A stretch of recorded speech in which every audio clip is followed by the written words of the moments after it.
Mä oon jakanut tämän mun esityksen 3 eri osaan. Ensin mä puhun näistä muutoksista, jotka on tulossa julkisiin työvoima- ja yrityspalveluihin ja siitä hallituksen esityksestä, joka on parhaillaan eduskunnan käsiteltävänä. Sitten toisessa osassa niitä muutoksia, jotka on tulossa työttömyysturvalakiin ja sekin hallituksen esitys on parhaillaan eduskunnassa. Ja sitten lopuksi vähän tämmöisiä ajankohtaisia asioita ja vähän pitemmän tähtäyksen muutoksia, joita ollaan valmistelemassa, eli liittyen tähän maakuntauudistukseen ja kaikkeen siihen, mitä se sitten tuo mukanaan näiden julkisten palvelujen järjestämiseen. Mutta lähdetään liikkeelle tästä työvoima- ja yrityspalvelujen muutoksesta ja sitä hallituksen esityksestä, joka tällä hetkellä on siellä käsiteltävänä ja josta TVYkin on antanut lausunnon tuonne eduskunnan valiokunnalle. Siellähän on nyt valiokunnassa se tilanne, että tätä hallituksen esitystä parhaillaan käsitellään. Kuulemiset on menossa. Valiokunta tavoittelee sitä, että ne antaa oman mietintönsä 1. päivä joulukuuta, jolloin me pysyttäisiin siinä aikataulussa, että säännökset tulisi voimaan ensi vuoden alussa. Se, että tekeekö eduskunta jotain muutoksia sitten näiden kuulemisten perusteella, sitä mä en uskalla lähteä ennakoimaan, mutta ainakaan toistaiseksi valiokunnasta ei ole sellaista viestiä tullut, että jotain muutoksia oltaisiin tekemässä. Mutta sitä ei tietysti koskaan tiedä, että vielä on aikaa jäljellä, että hyväksyvätkö tämän esityksen ihan hallituksen antamassa muodossa vai tekevätkö siihen sitten jotain muutoksia. Mä en ole ihan kaikkia pieniä yksityiskohtia koonnut näihin dioihin, mutta ne pääasialliset muutokset, joita tapahtuu ensi vuoden alussa, niin ne näihin on koottu. Ja ensimmäisenä on nämä työnhakijoiden haastattelut, joista on tosi paljon ollut julkisuudessakin keskustelua. Ehkä julkisuudessa on kaikkein eniten keskusteltu siitä, että kuka nämä haastattelut toteuttaa. Otetaanko näitä haastatteluja ulkopuolelta vai tehdäänkö nämä TE-toimiston toimesta. Mutta ehkä vielä tärkeämpää kuin se, että kuka nämä toteuttaa, on se, että mitä näillä tavoitellaan ja mitä tämä käytännössä tarkoittaa. Eli nyt on tarkoitus lisätä näitä haastatteluja, tiivistää sitä aikaväliä, jolloin haastatteluja tehdään ja poistaa sieltä se viranomaisen harkintavalta siitä, että onko haastattelu tarpeen vai ei. Eli jatkossakin on samalla lailla kuin tällä hetkellä, että tämä ensimmäinen haastattelu tehdään siinä 2 viikon kohdalla ja se on harkinnanvarainen. Sen voi TE-toimisto jättää tekemättä, jos se arvioi, että se on ilmeisen tarpeetonta ja yleensähän se arvioidaan, että se on ilmeisen tarpeetonta, jos sen henkilön tilanteessa on jo tiedossa se muutos, että on vaikka alkamassa uusi työ, on lähtemässä opiskelemaan vanhempainvapaalle tai jotain vastaavaa, niin silloin ei ole tarpeen lähteä näitä ensimmäisiä haastatteluja toteuttamaan. Mutta sitten nämä myöhemmät haastattelut, jotka toteutetaan aina 3 kuukauden yhdenjaksoisen työttömyyden välein, niin niissä TE-toimistolla ei ole mahdollisuutta jättää tekemättä. Tämä on sillä tavalla kirjoitettu nämä pykälät, että se on ehdoton velvollisuus tehdä se haastattelu aina 3 kuukauden yhdenjaksoisen työttömyyden välein. Ja sen haastattelun yksi sisältöhän on se, että tehdään palvelutarvearvio ja sitten tarkistetaan tai tehdään se työllistymissuunnitelma tai sitä korvaava suunnitelma. Ja tämä on niin kuin se keskeinen muutos. Nyt sitten se, että kuka näitä haastatteluja tekee, niin meidän nykyinen lainsäädäntö ei mahdollista sitä, että haastattelut siirrettäisiin ulkopuolelle tehtäväksi. Sitä on viimeksi eilen, olen kirjoittanut yhden muistion siitä ja käynyt pykälät tosi tarkkaan läpi. Ja se meidän nykyinen lainsäädäntö on kirjoitettu niin, että TE-viranomainen tekee. Ja ilman lakimuutoksia sitä ei voida siirtää ulkopuolisen toteutettavaksi. Se sitten, että tuleeko tämmöisiä säännösmuutoksia, jos talon johto niin päättää, niin tietysti sitten lähdetään niitä valmistelemaan, mutta se tarkoittaa, että ne voisi tulla voimaan aikaisintaan huhti-toukokuussa sitten ensi vuoden puolella, jos niitä lähdetään tekemään.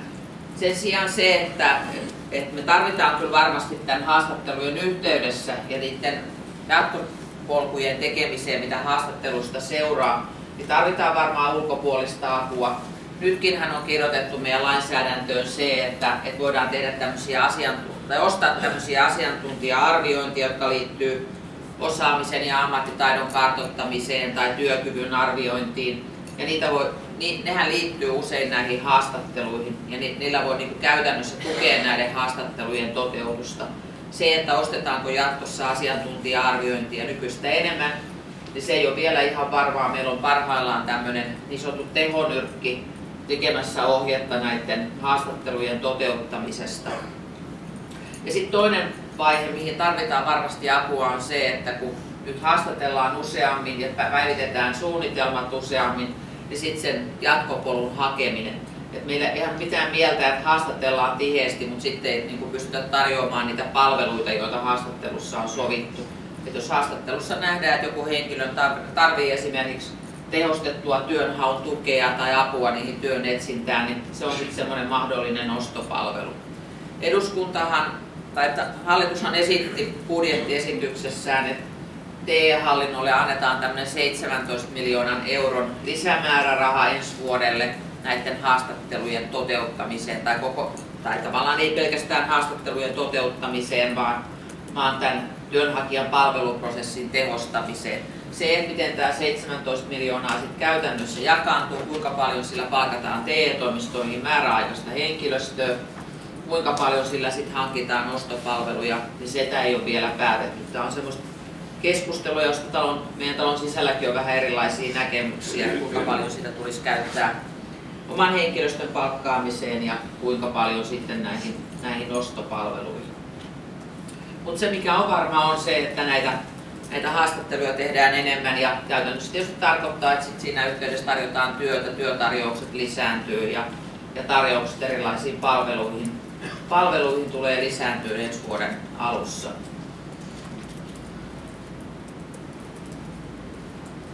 Sitten on kysyä tältä vielä, joo, kysy vaan. Kun tuolla ihmisillä on matkaa TE-toimistoon noin 150 kilometriä tuolla Pohjois-Suomessa pisimmillään tai ei edes pisimmillään, niin onko se tapahduttava sen haastattelun siellä TE-toimistossa vai meneekö se niin kuin sillä nettihaastattelulla tai puhelinhaastattelulla edelleen? Joo, hyvä kun kysyit. Mä en tuota sanoakaan. Tästäkin on keskusteltu tosi paljon. Siis ei tarvitse olla aina niin, että ollaan fyysisesti samassa tilassa. Eli kaikkia niitä tai niin kuin kanavia, joita tälläkin hetkellä niin voidaan käyttää siinä haastattelussa. Varmaan osan kanssa tehdään samassa huoneessa, samassa tilassa, osan kohdalla tehdään puhelimessa, osan kohdalla videoyhteyden kautta. Että kaikki ne keinot on käytössä. Meillähän on jo TE-toimistossa toimintamallit muuttunut niin paljon sen jälkeen, kun tämä verkkoasiointi ja nämä puhelinkeskukset ja muut on ottanut niin kuin ison roolin näissä palvelukanavissa, että meillä ei ole edes käytännössä monissa TE-toimistossa tiloja ottaa semmoisia määriä asiakkaita vastaan. Eli kyllä kaikki kanavat on käytössä jatkossa. No sitten toinen iso muutos, joka tapahtuu, on tämä työttömyysetuuksien käyttötarkoituksen laajentaminen. Että pitkäänhän on puhuttu, on ollut Rinteen mallia ja ties kenen mallia siitä, että henkilön pitäisi voida käyttää omaa työttömyysturvaansa palkkatuen ja starttirahan rahoittamiseen. Meillähän oli, niin kuin varmaan teistä suuri osa muistaa, sellainen mahdollisuus, että työmarkkinatukea tietyissä rajoitetussa joukossa voitiin käyttää palkkatuen ja starttirahan rahoittamiseen lähinnä STM:n toiveesta ja melkeinpä vaatimuksesta. Säännökset muuttui niin, että se käyttö loppui ja nyt sitten ei ole mennyt kuin vajaa 2 vuotta, niin nyt sitä mahdollisuutta ollaan palauttamassa uudelleen. Eli jatkossa tätä valtion rahoittamaa osuutta työttömyysetuuksista voitaisiin käyttää palkkatukeen ja starttirahaan. Eli se tarkoittaa sitä, että kaikki työttömyysetuuden saajat, riippumatta siitä työttömyysetuuden lajista, onko se sitten ansiopäiväraha, peruspäiväraha tai työmarkkinatuki, niin voi käyttää sitä omaa työttömyysetuuttaan palkkatuen ja starttirahan rahoittamiseen. Eikä ole mitään vähimmäistyöttömyyden kestoa koskevaa rajoituksia, niin kuin siinä vanhassa mallissa oli. Että aina silloin kun arvioidaan, että näiden etuuksien myöntäminen on tarkoituksenmukaista, niin sitä omaa työttömyysetuuttaan voi muuntaa tämmöiseksi aktiivikäyttöön tarkoitetuksi rahaksi. Tähän on liittynyt aika paljon duubioita eri tahoilla, valtiovarainministeriössä ja tuolla erityisesti EK:ssa. Ja siitä johtuen tämä rahoitusmuutos on kokeiluluontoinen ja voimassa ensi alkuun 2 vuotta.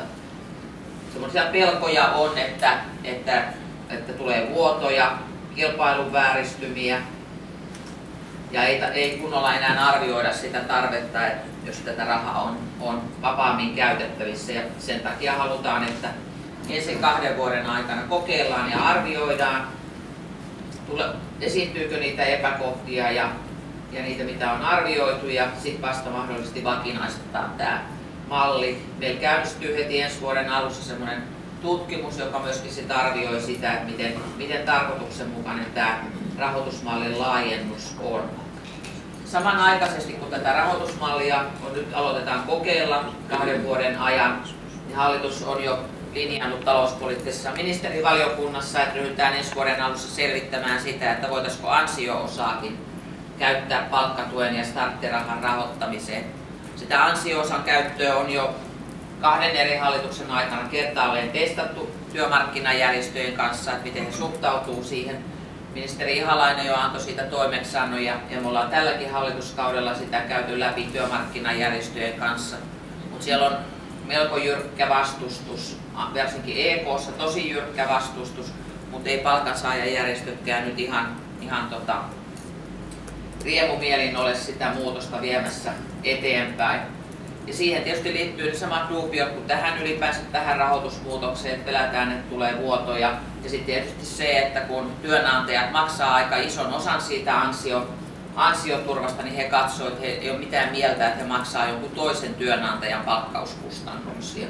Että se on se ehkä kaikkein painavin argumentti, joka tulee EK:n suunnasta, että ei haluta kilpailevan työnantajan palkkauskustannuksia lähteä rahoittaa ja siksi tämmöistä muutosta ei tulisi tehdä.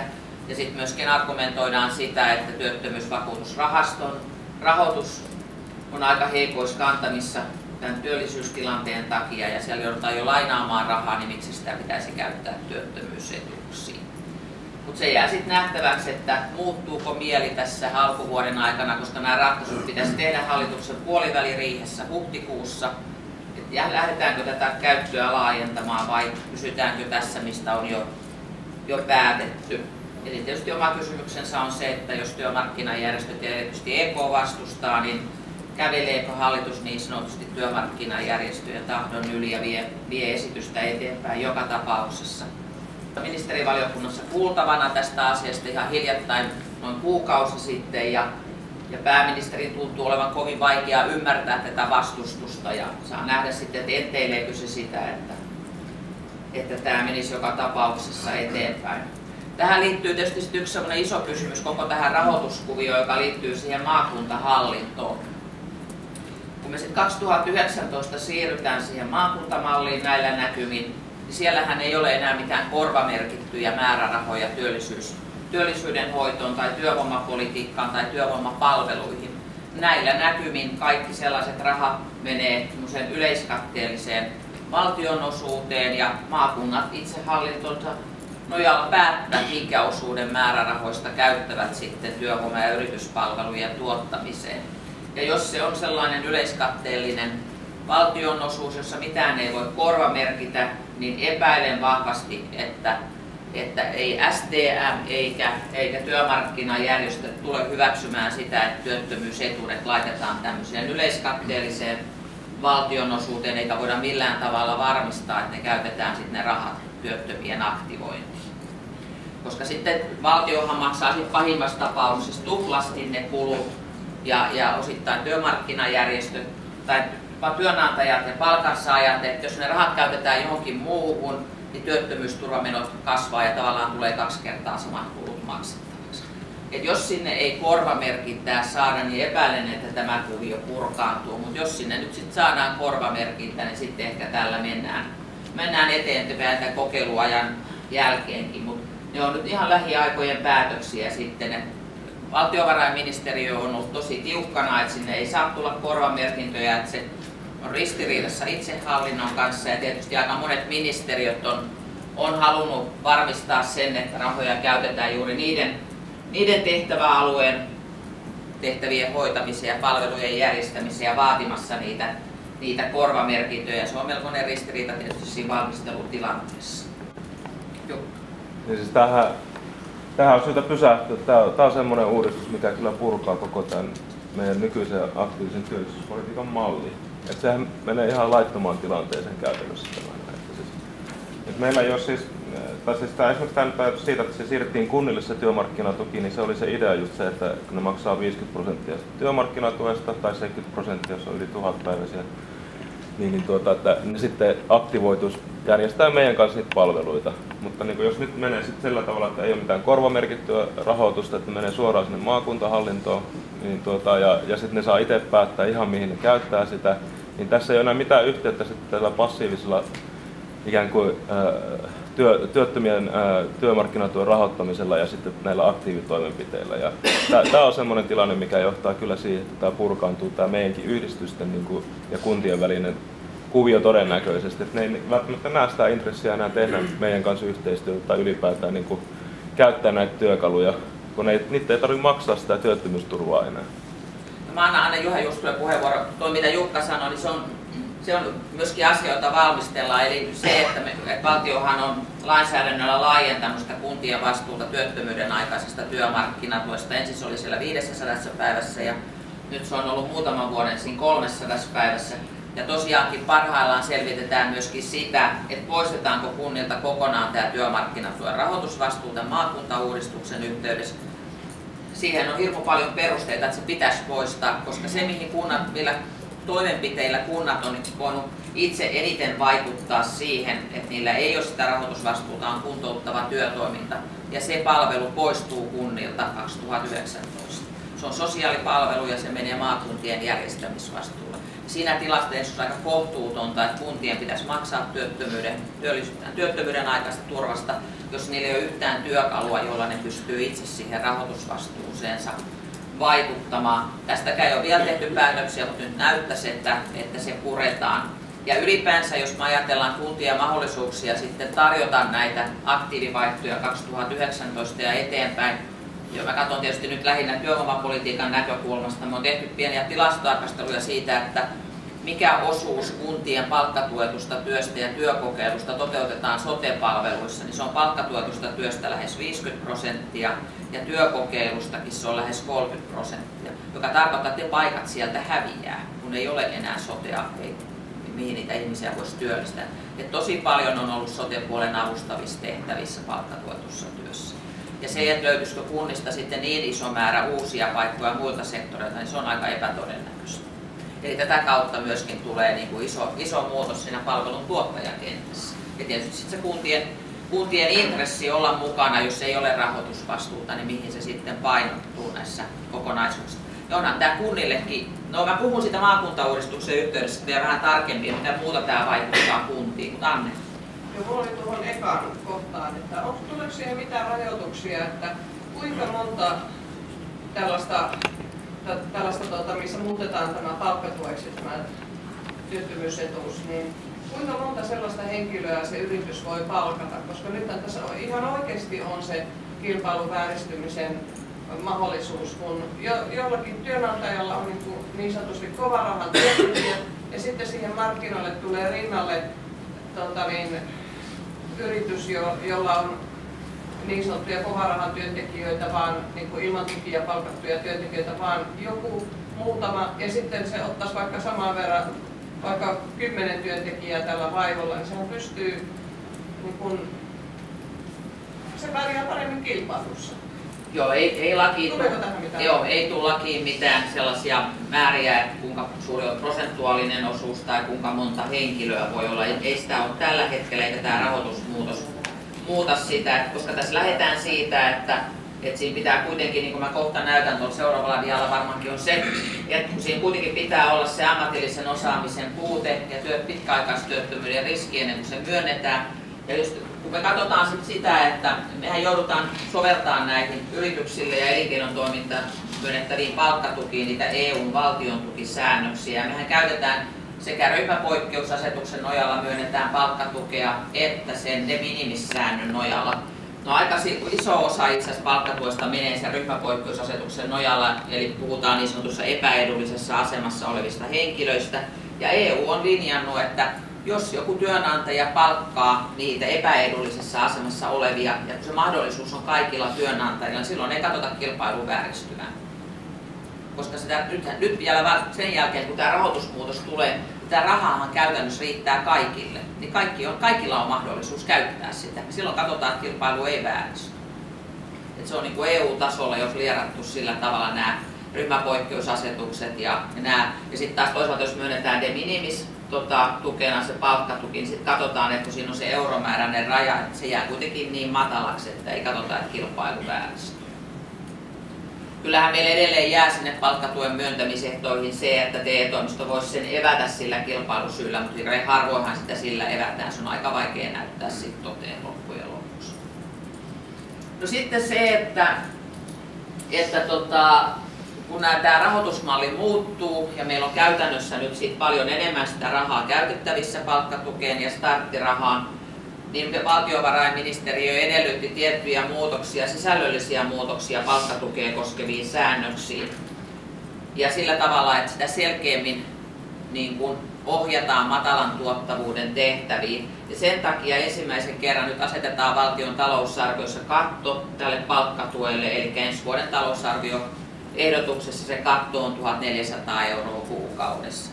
No, suurin osa meidän palkkatuista tälläkin hetkellä on tätä luokkaa, yli 90%, 95% muistaakseni jää tälläkin hetkellä alle 1 400 €. Tämä koskee hyvin pientä osaa sitä, mikä olisi tällä hetkellä saanut, niin nyt ei sit saisi enempää kuin 1 400.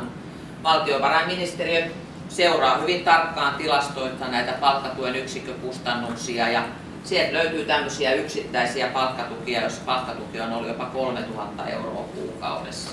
Ja silloin voi tietysti kysyä, että jos on semmoinen palkka, että saa sellaisen palkkatuen, niin onko siellä oikeasti osaamisen puutteita. Että tuskin on palkattu sit henkilö, jolla on ollut osaamisen puutetta, jos sellaisella palkalla. Ja tätä halutaan estää sillä, että ne tulee tämä euromääräinen katto. Ja niin kuin sanoin, niin se ei prosentuaalisesti varmaan kovin suurta osaa niistä palkkatukityösuhteista koske, koska se ei ole koskenut tällä hetkellä. Ole hyvä. Kysyisin tuossa vaan, että matalan tuottavuuden töihin suunnataan tämä palkkatuki, niin eikö tämä kunnat ja kaupungit vie tuolta kokonaan niin näitä tuettuja kavereita töissä, että hän siellä ennen on sitten normaalia palkalla kevään? En mä tiedä, lisääkö tämä sitä kuntien palkkatuettua työtä. Sehän on laskenut ihan hirveästi nyt viime vuosina. Silloin kun mä joskus aikana aloitin näissä hommissa kauhean kauan sitten, niin silloin vedin sellaista kuntaryhmää. Silloin meillä oli näkyvissä se, että erityisesti Itä- ja Pohjois-Suomessa oli sellaisia kuntia, että kunnan työvoimasta saattoi olla lähes puolet palkkatuella. Ja joissakin tehtävissä lähes kaikki oli palkkatuella. Silloin siihen kiinnitettiin huomiota ja silloin se oli ongelma, mutta viime vuosina sillä ei ole enää tilastollista merkitystä ollut. Että kuitenkin se prosentuaalinen nousu. En sano, etteikö se jollakin yksittäisellä kunnalla tai yksittäisessä hallintokunnassa voi edelleen olla, että niin teetetään aika paljon, mutta jos katsotaan tuollaisella kokonaisuuden tasolla, niin se on pienentynyt niin hirmuisesti, että ei sillä enää ole käytännön merkitystä. No sitten, mitä muuta muutoksia tulee palkkatukeen? Me muutetaan sitä ensimmäistä palkkatukipykälää sillä tavalla, kun siellä on puhuttu siitä tuottavuuden alentumisesta. Ja sen mittaaminen on kyllä käytännössä TE-toimistolle mahdoton tehtävä, että millä mittarilla katsotaan, että tuottavuus on alentunut. Ja kun kuitenkin aina on ajateltu sitä, että palkkatuki on tavallaan tarkoitettu ammatillisen osaamisen kehittämiseen, että se on sellainen työssä oppimisen mahdollisuus, että jos on sellaisia työtehtäviä, joissa työtä tekemällä voi tulla paremmaksi työntekijäksi, niin silloin palkkatukea pitäisi myöntää. Eli silloin kun todetaan, että osaamisessa on puutteita, niin TE-toimiston tehtävänä on arvioida, että okei, tarvitaanko tässä koulutusta vai riittäisikö tässä pelkkä työssä oppimismahdollisuus, kun joku sitten vähän enemmän ohjaa ja perehdyttää työtehtäviä. Nyt tämä tavoite on kirjoitettu sitten selkeämmin lainsäädäntöön. Aikaisemmin se on näkynyt ehkä enemmän ohjetasolla, mutta nyt sitä sitten selkeämmin kirjoitetaan sinne pykäliin, että korvataan se tuottavuuden alentuma täällä ammatillisen osaamisen kehittämisellä. No sitten valtiovarainministeriön toiveesta myöskin pykäliä on muutettu niin, että silloin kun ei henkilö ole vielä pitkäaikaistyötön, niin TE-toimiston pitää käyttää tätä niin sanottua profilointityökalua, joka on ollut aika pitkään nyt siellä olemassa, mutta aika vähällä käytöllä. Sitä on ihan hiljattain arvioitu, että miten hyvin se profilointityökalu ennustaa sitä työttömyyden pitkittymistä ja se edelleen ennustaa sitä yli 80% varmuudella. Että kun sinne syötetään henkilön koulutustiedot, iät, otetaan huomioon alueiden työmarkkinatilanteet ja muut, niin sieltä tulee semmoinen todennäköisyysennuste, että jos ei millään tulla väliin, niin pitkittyykö tämän henkilön työttömyys niin, että hänestä tulee pitkäaikaistyötön. Meidän täytyy käyttää pääsääntöisesti silloin, kun on alle vuoden työttömänä ollut henkilö, niin sitä profilointityökalua ja sen perusteella sit myöntää niitä palkkatukia. Toki sinne tätä ei kirjoita pykälään niin, että jos tämmöistä tai niin, että olisi kielletty myöntää palkkatukea, jos ei ole käytetty työkalua tai jos se ei ennusta pitkäaikaistyöttömyyttä. Edelleen TE-toimistolla toki on se viimeinen sana, mutta heidän pitää sitä sitten käyttää ja sitä varmasti tässä tutkimuksessa sitten arvioidaan, että onko sitä säännönmukaisesti käytetty. Tämä profilointityökalu ennustaa kohtuu hyvin, niin kuin mä sanoin, mutta se missä se ennustettavuus on heikko on nuoret ja maahanmuuttajat, että siellä se ei ole niin varma, niin siellä tarvitaan erityisesti sitä viranomaisen harkintaa myöskin sitten työkalun lisäksi.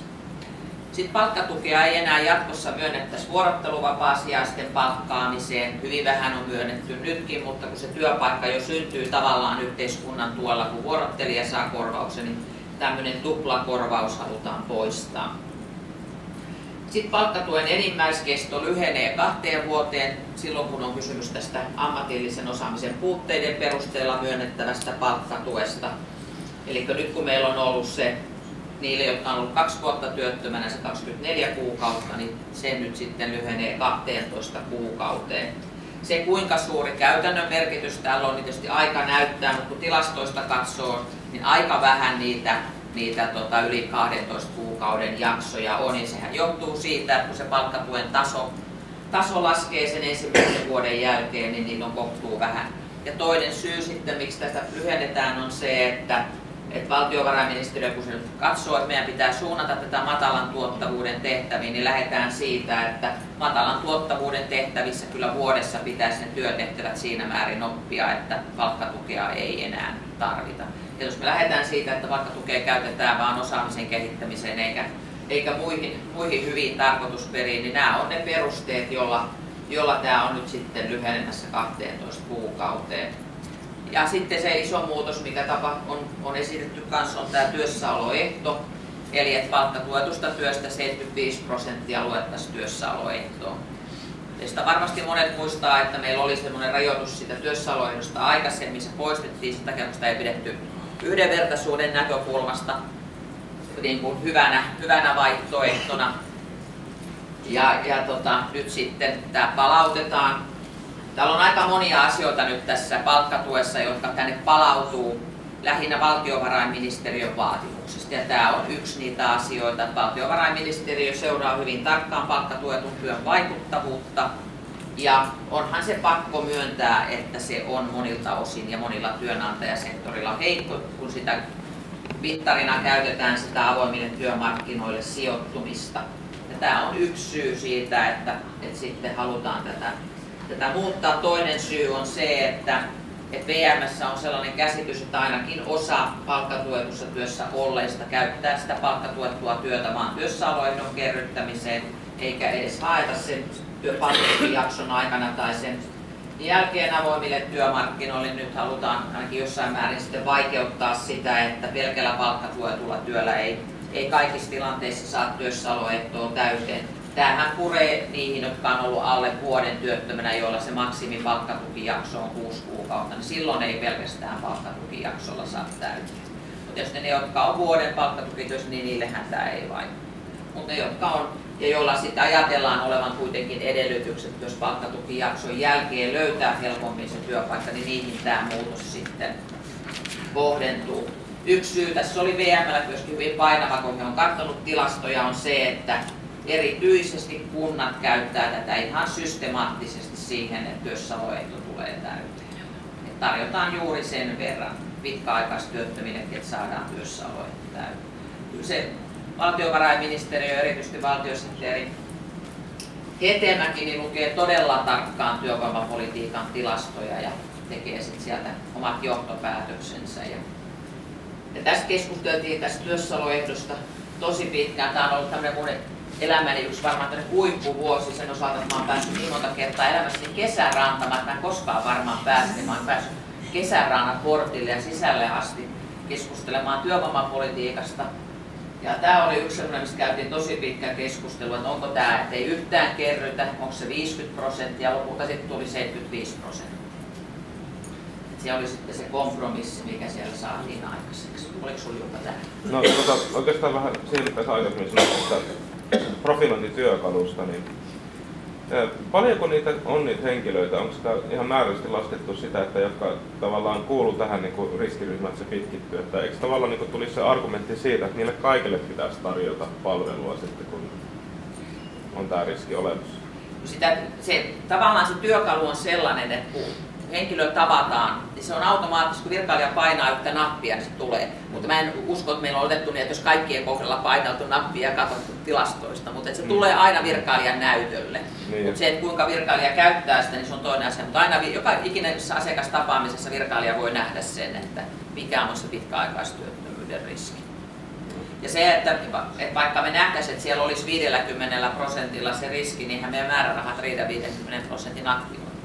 Joo, kyllä, mutta siis kuitenkin se argumentti sitten oli sitä kautta olemassa, että pitäisi nostaa sitä rahaa. No, kyllä me ollaan argumentoitu sitä erittäin paljon, mutta me tiedetään kaikki tämä keskustelu aktiivisen työvoimapolitiikan rahallisista resursseista ja toisaalta sitä henkilöstöresursseista. Tänä vuonna on varmaan poikkeuksellisen paljon verrattu Suomea, Tanskaan ja Ruotsia näytetty niitä lukuja, että 7-kertaiset ja 5-kertaiset resurssit ja sitten edellytetään samanlaista tuloksellisuutta kuin naapurimaissa, mutta resurssit on ihan eri mittaluokkaa. No sitten rekrytointikokeilu. Tämä on myös sellainen, joka aiheutti aivan hirveän kohun keväällä. Silloinhan puhuttiin niin kuin se sana, että mä oon luvannut työmarkkinajärjestölle, mä en käytä sitä sanaa enää. Se oli se teillä alkava sana, josta puhuttiin silloin kevätkaudella ja sillä uhkattiin kaataa kilpailukykysopimus ja monta muuta asiaa, jos hallitus ei peräydy siitä palvelusta. No, me päästiin tilanteen yli sillä, että riskittiin uudelleen ja vähän muutettiin ehtoja, niin sitten tuli rauha maahan tämän palvelun osalta. Eli tässähän on takana semmoinen Sitran selvitys, että on paljon piilotyöpaikkoja ja se tietty tosiasia, että työttömän on vaikeampi päästä työpaikkaan kuin työssä olevan siirtyä työstä työhön. Ja Sitra sitten esitti että voisi lähteä kokeilemaan tämmöistä uudenlaista palvelua, jossa työtön voisi mennä näyttää osaamistaan ja myydä sitä työnantajille. Ja Marja-Kaisa Aula, joka alkuvuonna teki tämmöistä selvitystyötä, niin nosti tämän mahdollisuuden esille omassa selvitysmiesraportissaan ja hallitus sitten sisällytti sen omaan toimeenpanosuunnitelmaansa tuossa huhtikuussa, että valmistellaan tämmöinen kokeilu. Eli nyt tässä on yksi sellainen malli, että työkokeiluun lisätään uusi 3. käyttötarkoitus, joka on tarkoitettu sellaisille työttömille, joilla on ihan hyvät valmiudet. Muutenhan meillä työkokeilua käytetään vähän heikommassa asemassa olevilla työttömillä tai sitten sellaisilla nuorilla esimerkiksi, jotka ei tiedä mitä haluaisi ruveta isona tekemään. Mutta tämä rekrytointikokeilu on tarkoitettu sellaisille henkilöille, joilla on ihan ammatilliset valmiukset kunnossa, osaaminen kunnossa, mutta syystä tai toisesta ei ole löytänyt sitä työpaikkaa. Niin voisi sitten mennä esittämään työnantajalle, että pääsisinkö minä teille näyttämään osaamistanne ja katsottaisiin yhdessä sitten, että voisiko tästä syntyä työsuhde. Tämä on tämmöinen 2 vuoden kokeilu, jona aikana sitten arvioidaan, että minkälaisia hyviä ja huonoja puolia tämmöiseen kokeiluun liittyy. Ja se erottus nyt sitten siitä perinteisestä työkokeilusta, niin siksi tämä on ristitty rekrytointikokeiluksi. Mutta se on yksi työkokeilun muoto ja aika monet työkokeilun säännökset soveltuu siihen sellaisenaan, mutta ihan tämän erottelun vuoksi, että siinä on muutamia poikkeuksia, niin se on ristitty sitten uudelleen. Tämä olisi enintään kuukauden pituinen ja työttömälle täysin vapaaehtoista. Tietysti sitä voi kieltäytyä. TE-toimisto ei näitä rekrytointikokeilupaikkoja sinänsä osoita, mutta TE-toimisto voi tietysti siinä asiakaspalvelutilanteessa ottaa esille, että oletko ajatellut sellaista mahdollisuutta, että tämän rekrytointikokeilun kautta etsisit itsellesi työpaikkaa. Mutta jos sitten menee tällaiseen rekrytointikokeiluun, niin voi lähteä vaikka ensimmäisenä päivänä pois sieltä ja mitään sanktioa siitä ei tule. Et se niin kuin eroaa sitten muusta työkokeilusta, että jos tuntuu, että ei tästä mitään tule tai jotain muuta syytä, niin sitten voi lähteä pois ja ei menetä työttömyysetuuttaan. Onko tässä se, että tästä kuitenkin tulee sama 9 euron korvaus vai ei tule? Ei tule. Tämä on sitä ilmastyötä. No, jos se niin haluaa katsoa, että se on ilmastyötä, niin kaikki kokeiluthan on sinänsä vailla työsuhdetta ja siinä mielessä palkatonta työtä, mutta siihen toiseen työkokeiluun, joka on pakko mennä, ja se menettää sen työttömyysetussa, niin siihen liittyy kulukorvaus. Sitten kun myöhemmin tulee tuo omaehtoinen koulutus, niin koko tässä TE-palveluiden palveluvalikoimassa tulee nyt se muutos, että silloin kun on sellainen palvelu, johon ei ole pakko mennä, niin sen ajalta ei makseta kulukorvausta. Mutta jos sun on mentävä siihen palveluun työttömyysetuuden menettämisen uhalla, niin silloin sä saat kulukorvauksen. Sen takia se koskee myöskin tätä, että kun ei ole pakko mennä, niin sitten ei myöskään makseta kulukorvauksia. Ja sitten mä vielä, kun annan ihan kohta kysyä, mä sanon vielä tuon viimeisen kohdan tuosta rekrytointikokeilusta. Eli sitten tähän samanaikaisesti, kun tämä rekrytointikokeilu tulee voimaan, niin tulee myöskin työsopimuslakiin sellainen muutos, että jos henkilö sitten rekrytoidaan siihen paikkaan, missä hän on ollut kokeilussa, ja jos työnantaja asettaa siihen työsopimuslain mukaisen koeajan, niin se rekrytointikokeilussa oloaika vähennetään siitä koeajasta, että ei tavallaan tule tupla koeaikaa osittain. Annella oli ensin ja sitten Anna.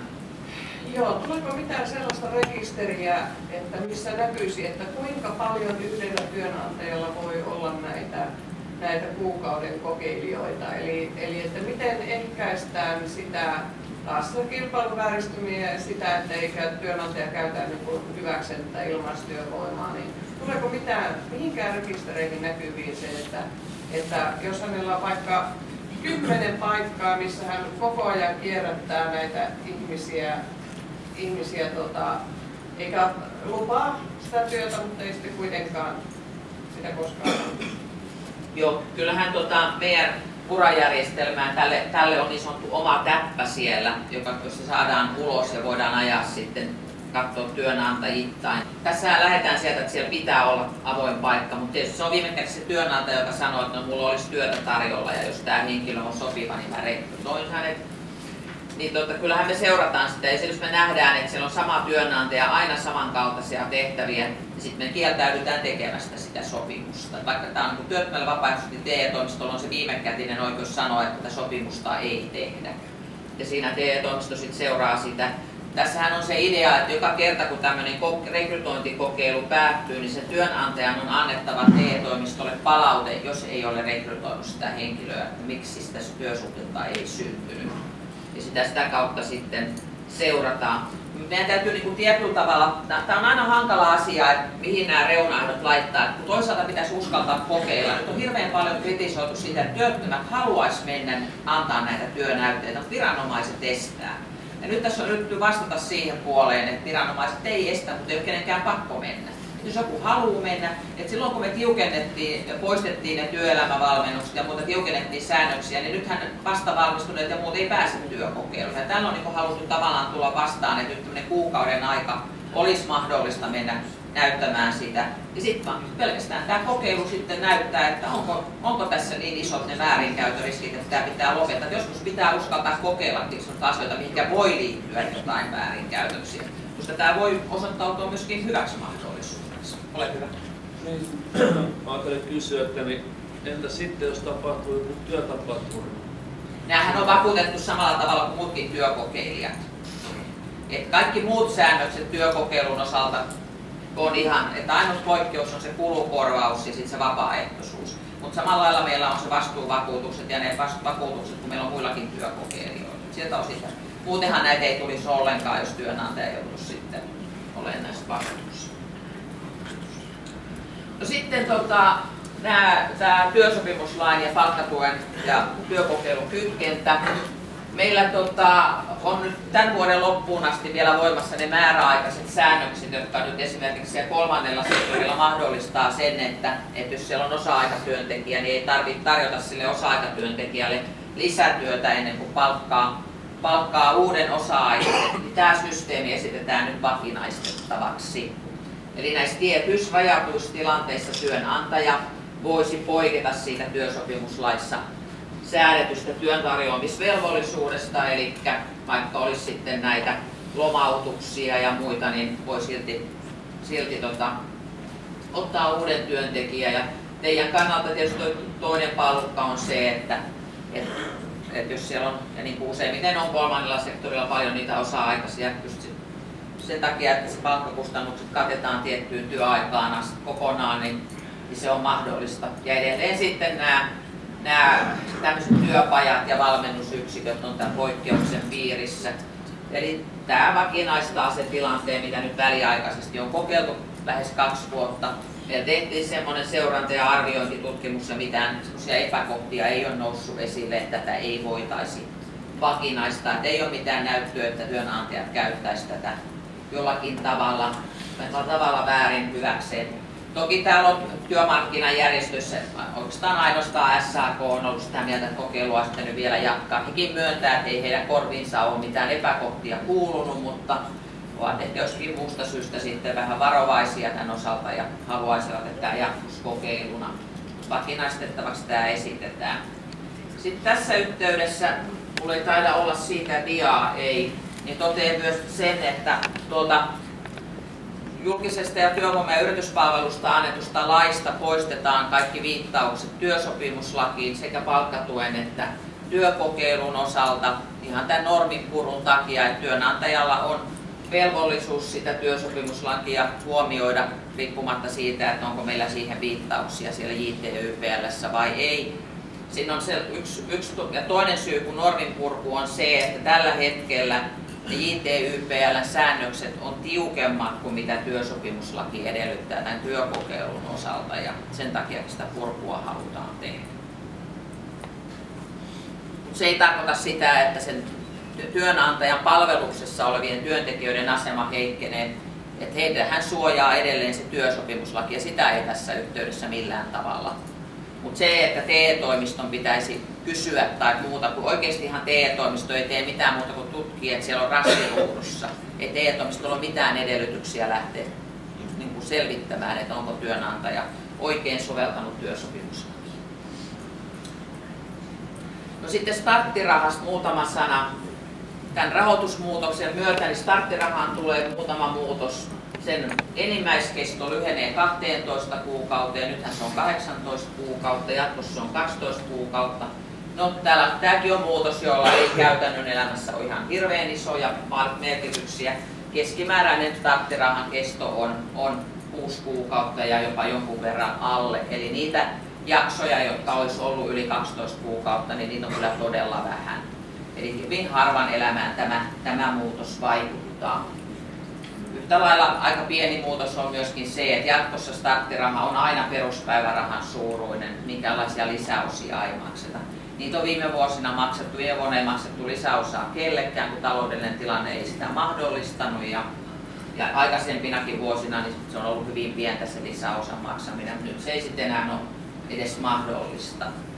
Ja sitten toinen muutos liittyy ehtoihin on se, että tällä hetkellä voidaan myöntää starttirahaa vaan, jos on ei ole ollenkaan toiminut yrittäjänä, mutta jatkossa myös sellainen henkilö, joka on ollut sivutoiminen yrittäjä ja siirtyy päätoimiseksi yrittäjäksi, voi saada starttirahaa.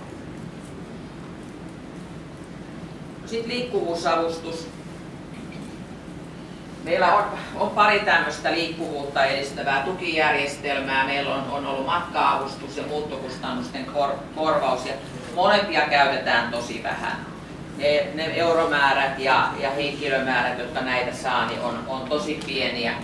Ja me jo mietittiin koko tukijärjestelmän lakkauttamista, mutta sitten todettiin, että no ehkä kuitenkin olisi hyvä, että meillä olisi käytettävissä jonkunlainen tukijärjestelmä. Ja siinä mielessä nyt sitten yhdistetään se matkakustannusten korvaus ja muuttokustannusten korvaus yhdeksi liikkuvuusavustukseksi, joka sitten nojautuu tähän työttömyysturvaan, eli henkilölle voidaan jatkaa työttömyysetuuden maksamista, jos hän ottaa sitten kauempaa työpaikan vastaan. Eli jos ottaa vähintään 2 kuukautta kestävän työn vastaan, jossa säännöllinen työaika on vähintään 18 tuntia viikko, ja se työmatkaan kuluva aika on koko aikatyössä yli 3 tuntia päivässä, osa-aikatyössä yli 2 tuntia, niin sitten voi tämmöistä työttömyysetuutta saada.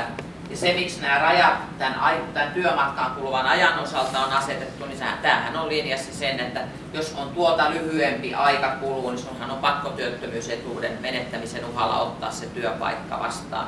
Niin sellaiseenhan ei ole mitään mieltä sitten sitä liikkuvuusavustusta maksaa, koska se joka tapauksessa on otettava se työpaikka vastaan. Sitten jos otat sellaisen työpaikan, jota sun ei olisi pakko ottaa vastaan, niin sitten sitä liikkuvuutta voidaan tukea. Tätä liikkuvuusavustusta voidaan maksaa enintään 60 päivän ajalta ja se on aina puolet siitä työttömyysetuudesta. Ja tämä ei edellytä muuttoa, tätä voidaan maksaa sekä sille, joka pendelöi, että sille, joka muuttaa. Se, että me varmaan kaikki ymmärretään se, että harvapa tämän perusteella pelkästään sen päätöksen tekee, mutta jos sitten se on kiikun kaakun ja miettii, niin ehkä tällä voi jollekin olla merkitystä, mutta että tuleehan muutosta niin paljon muutakin kustannuksia ja muuta, että tämä ei niitä riitä kaikkia kattaa missään nimessä. No sitten tästä olikin jo puhetta näiden kulukorvauksien osalta, että jatkossa kulukorvausta, jos nämä muutosesitykset menee läpi, niin maksetaan vain niiden palvelujen ajalta, joihin on velvollisuus mennä työttömyysetuuden menettämisen uhalla. Eli siitä rekrytointikokeilusta ja omaehtoisen koulutuksen ajalta ei sitten jatkossa maksettaisi, mutta sen sijaan kaikille nuorille tulee oikeus kulukorvaukseen. Nythän kaikki nuoret ei saa sitä työkokeilun ajalta, tai sanotaan, että pääosa nuorista ei saa. Ja se, miksi tätä muutosta lähdettiin valmistelemaan, oli se, että eduskunta on kiinnittänyt lausumissaan huomiota, että nuorilla ei ole tätä oikeutta kulukorvaukseen työkokeilun ajalta, mutta on muiden palvelujen ajalta, ja se kyllä sotii sitä perustuslain yhdenvertaisuuspykälää vastaan. Me ollaan 2 eri vuonna yritetty budjettiriihessä saada nuorille rahaa siihen kulukorvaukseen, mutta aina VM:stä on ilmoitettu, että ei ole rahaa, että se on etsittävä se raha tämän järjestelmän sisältä. Ja nyt olisi se tilanne, että meidän on tämän yhdenvertaisuusperiaatteen takia niin etsittävä se raha jostain, ja se raha tulee sitä kautta, että se poistetaan se kulukorvaus jostain muualta, että saadaan nuorille maksettua. Tämä on tällaista matematiikkaa sitten. Että jos jostain se poistetaan, niin nyt se on tästä poistettu. Mutta edelleenhän täytyy sanoa, että jos joku lähtee opiskelemaan työttömyysetuudella, niin se on selvästi parempi kuin se, mitä saisi opintorahana ja sieltä opiskelukorvausten puolelta, että edelleen työttömyysetuudella opiskelu on niin kuin taloudellisesti paremmin tuettua kuin se on muuten. Mutta toki se, että täällä on omaehtoisissa opinnoissa ollut paljon työmarkkinatuen saajia, kun se 200 € kulukorvauksesta tippuu, niin on sillä merkittävä vaikutus siihen toimeentuloon, että sitä ei kukaan voi kiistää. Ja se nähdään tilastoista, että millä tavalla nämä omaehtoisten koulutuksessa olevien määriin sit vaikuttaa tämä rahoitusmuutos. Mutta että olimme pakotettuja tämän muutoksen viemään läpi. Saanko tästä kysyä? Joo, kysyä. Kun mun korviin on tullut, että ne viipyy aika pitkään ne päätökset siitä, että onko oikeus omaehtoisen koulutuksen niin työttömyyspäivärahalla opiskeluun. Ja saattaa olla, että siinä niin kun kerkee se aika, milloin pitäisi päättää se, että lähteekö se opiskelemaan, mennä umpeen ennen kuin päätös on tullut TE-toimistosta, että saako sitä vai ei. No, mulle ei hirmuisesti tuommoista palautetta, ja tosiaan tämä on kollegan ryhmän vastuulla tämä omaehtoinen opiskelu siellä ministeriössä, mutta mulla ei ole mitään tilastotietoa siitä, että mikä on se käsittelyaika näissä omaehtoisissa. Tietysti senkin, joka haluaa lähteä opiskelemaan, pitää varautua siihen, että siellä on jonkunlainen. Se yksi asia, mikä vaikuttaa näiden käsittelyaikoihin, on se, että näitä harvoin tekee yksittäinen virkailija näitä päätöksiä. Siellä on yleensä TE-toimistossa sellainen ryhmä, joka arvioi, että se ei jää yhden henkilön arvioinnin varaan. Se on ehkä omiaan hiukan pidentämään sitä.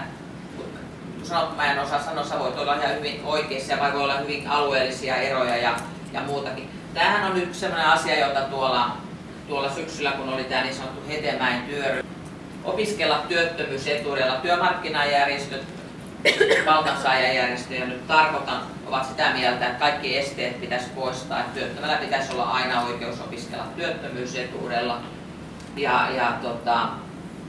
Sitten tietysti EK vastustaa sellaista mahdollisuutta, että työttömyysetuutta voisi käyttää, että ainakaan jos työnantajat maksaa työttömyysetuudesta osan, niin ei saisi opiskella. Tämä on sellainen keskustelu, mitä jatkuvasti käydään, sillä Hetemäärmässä käytiin, että usein saa lukea lehdistä, että työtön ei saa opiskella. No kukaan ei estä työttömyyttä opiskelemasta, semmoista sääntöä ei ole missään olemassa, mutta sitten on keskustelu siitä, että saako tehdä työttömyysetuudella sitä vai pitääkö se tehdä jonkun muun etuuden turvin. Ja tähänhän on nyt tulossa oma työryhmänsä, jota opetus- ja kulttuuriministeriö vetää, ja sen tulee tutkia nämä työttömän opiskelumahdollisuuksien laajentaminen siihen hallituksen puoliväliriiheen mennessä, että löytyykö jotain. Yksi vaihtoehto olisi se, että annettaisiin tietyn pituisen työttömyyden jälkeen vapaat kädet opiskella, mutta sitten tavallaan purettaisiin sieltä omaehtoisesta opiskelusta säännökset, ettei tarvitse ottaa työtä vastaan. Et sitä työmarkkinajärjestöt on sitten esittänyt yhtenä vaihtoehtona, että jos tulee työtarjous, niin töihin pitää lähteä. No sitten jo kysyä, että onko se hyvä asia vai huono, että on opiskelemassa päätoimisesti, etkä voisi opiskella työn ohella, niin pitääkö sun sitten päättää ne opinnot, kun sulla tulee työtarjous. Ja sitten se on vienyt jo tavallaan joltakin ehkä sen opiskelupaikan. Tässä on aina monia näkökulmia, kun lähdetään miettimään. Joku asia, mikä voi olla hyvä jostakin näkökulmasta, niin se on huono jostakin toisesta näkökulmasta. Mutta sen verran tätä asiaa nyt on niin kuin noussut taas uudelleen keskusteluun, että hallitus on työryhmän asettanut ja sitten edellyttää, että ne tulokset on hallituksen käytettävissä huhtikuussa. Katsotaan sitten, mitä sen jälkeen tapahtuu. No sitten tämä liittyy siihen, mistä äsken oli jo muutama sana puhetta tähän kuntien työmarkkinatuen rahoitusvastuuseen. Kunnathan on pitkään niin sitä olleet nostaneet esille sen, että he ei voi niin vaikuttaa siihen rahoitusosuuteensa sitä kautta, että he tarjoaisivat palveluja jo niille, jotka on lähestymässä sitä 300 päivän rajaa. Ja nyt täällä sitten esitetään, että Kelalla olisi oikeus antaa tiedot kunnille jo 200 päivän jälkeen niistä henkilöistä, jotka on lähestymässä sitten sitä kuntien rahoitusvastuuta. Eli 200 työmarkkinatukipäivän jälkeen tai ne, jotka ovat saaneet sitten tätä työttömyyspäivärahaa, se 500 tai ensi vuonna 400 enimmäispäivän, niin sen jälkeen voisi sitten saada kuntatiedon niistä henkilöistä, ja jos sitten haluaa lähteä aktivoimaan ennakoivasti, niin sitten se mahdollisuus kunnille tarjoutus. Kela on ilmoittanut, että niiden tietojärjestelmät, vaikka tämä pykälä tulee voimaan ensi vuoden alusta, niin ne tietojärjestelmät toimii niin, että he saa näitä listauksia toimitettua kunnille ensi kesänä, että sitä ennen ei tietojärjestelmät sitä listausta mahdollista. Ja sitten viimeinen tästä hallituksen esityksestä, eli sitten nämä lyhytkestoiset toimeksiantosuhteet. Työtön säilyttäisi oikeuden työttömyysetuuteen, jos ottaisi enintään tämmöisen 2 viikkoa kestävän toimeksiantosuhteessa tehtävän työn vastaan. Ne tulot toki soviteltaisiin, mutta sitä, että onko hän yrittäjä, niin sitä ei siinä vaiheessa sitten lähdettäisiin arvioimaan. Tällä nyt sitten pyritään vastaamaan tämän työmarkkinoilla tapahtuviin muutoksiin, että tehdään työtä myös näissä toimeksiantosuhteissa. Tästä kysyä. Joo, jos mä osaan vastata, menee työttömyysturvan puolelle vähän heikompi osa-alue. Niin jos olet niin yrittäjänä, sä teet joku keikan, niin sä voit vaikka määritellä itse, että vaikka sä tekisit sen kuukauden veron, niin sä teet maksu. Niin siis laskutat vain 2 viikolta näitä. Eikö sitä periaatteessa aika helppo kiertää, jos niin ajattelee sen kylmästi? Nyt mä kysyisin sitä, parempi kun mä en vastaa ole. Laitan mailinkin Timolle kysyä. Timo on valmistellut tämän meidän kuumaa väärin, koska tästä on nyt käyty kauheasti väärinkäsityksiä, mä en uskalla sanoa, mitä mä voin vastata väärin. En niin hyvin tunne näitä kaikkia työttömyysturvaa. Sitten se toinen hallituksen esitys, joka on työttömyysturvalain muutoksesta, on kanssa siellä eduskunnassa muutokset ensi vuonna. Ja täällä on muutamia kohtia. Mehän lausuntokierroksen jälkeen jätettiin pois sieltä työttömyysturvan HEsta muutamia asioita, kun niihin tuli niin paljon kritiikkiä lausuntokierroksen aikana. Mutta sitten jotakin asioita tietysti jäi. Ja tämä tulovertailuhan on nyt sellainen asia, joka on tosi paljon keskusteluttanut. Kun täällä on nyt tämä muutosehdotus, että ei voisi tällaista tulovertailua kokoaikatyön osalta tehdä. Eli jos kokoaikatyöstä maksetaan sitä TESin mukaista palkkaa, niin vaikka se sitten jäisi pienemmäksi kuin nämä työttömyysetuus, niin se työ pitäisi ottaa vastaan. Ja mä tietyllä tavalla ymmärrän, että tätä keskustelua käydään, ja tietyllä tavalla mä en ymmärrä, että tätä keskustelua käydään. tämä muutos, että on ylipäänsä saanut kieltäytyä tästä kokoaikatyöstä tämän tulovertailun perusteella, on ollut voimassa alle 2 vuotta. Meillä oli sitä ennen koko historian ajan se, että ei voinut kieltäytyä. Mutta nyt kun tämä on ollut vajaa 2 vuotta, niin nyt sitten koetaan jo niin saavutetuksi oikeudeksi, että tämän muutosta vastustetaan. Tähän muutos, että on voinut kieltäytyä, niin tämä ei koskaan ole sisältynyt hallituksen esityksen. Valiokunta muutti tätä pykälää eduskunnassa. Anne katsoo, näin se Anne on. Tämä oli tosiaan ei ole koskaan ollut mahdollista aikaisemmin, nyt on ollut vajaa 2 vuotta mahdollinen ja tosiaan ei koskaan sisältynyt hallituksen esitykseen, vaan TyVi silloin aikanaan valiokunnassa muutti tätä pykälää, kirjoitti sen siellä valiokuntakäsittelyn aikana uusiksi ja silloin tämä muutosmahdollisuus tuli. Pienenä detaljina tietysti voisi kertoa, että kun joku on hallituksessa, niin voi kääntää takkinsa täysin. Ministeri Lindström oli yksi niitä kansanedustajia silloin TyVissä, joka halusi, että tämä pykälä kirjoitetaan niin, että saa kieltäytyä. Nyt hän on antanut itse saman hallituksen esityksen, että ei saa kieltäytyä. Perussuomalaiset on ottanut hallitusvastuun ja nyt sitten pykälä on toisinpäin. Ministerille kun esittelin täällä sitä, niin sanoin, että kyllä hän muistaa tämän ihan hyvin, että näin tämä on. Et ensin hän oli esittämässä sitä eduskunnassa toisinpäin, nyt hän esittelee sen niin, että muutetaan takaisin. On hyvä, että muisti pelaa sen. Kyllä se muisti pelaa jo ihan tästä. Mutta hän on monta kertaa sanonut eri haastattelusta, että perussuomalaiset kantaa sen hallitusvastuun, vaikka päätökset on epämiellyttäviäkin joskus. Ole hyvä. Miten tätä sovelletaan osa-aikatyötä? Osa-aikatyössä sitä ei sovelleta, koskee vain koko ajan. Siellä on edelleen mahdollisuus siihen tulovertailuun. Okay. Sitten karensseista, jotka liittyy työn vastaanottamiseen, niin sitä karenssia, joka liittyy siihen, että on ihan varma tieto työpaikasta, mutta sitten ei otakaan sitä vastaan. On valittu ja voisi aloittaa, aloittamispäivä on tiedossa ja voisi lähteä töihin, mutta ei sitten lähdekään. Nyt sitten saa 60 päivän karenssin, jatkossa 90 päivää. Eli tämä rinnastetaan siihen tilanteeseen, että eroaa työstä, josta tulee 90 päivän karenssi. Pidetään ihan yhtä moitittavana sitä, että ei varmaan työpaikkaa ota vastaan kuin se, että lähtee varmasti työpaikasta pois. Ja musta tämä nyt on aika johdonmukainen, että jos sulla olisi työpaikka etkä mene sinne, niin siitä eroamisesta tulee sitten 90 päivän karenssi. Sitten yksi asia, ihan kohta mä sanon tuon viimeisen. Sitten se, mistä on kanssa käyty aika paljon keskustelua, on tämä oman auton käyttäminen työmatkoihin.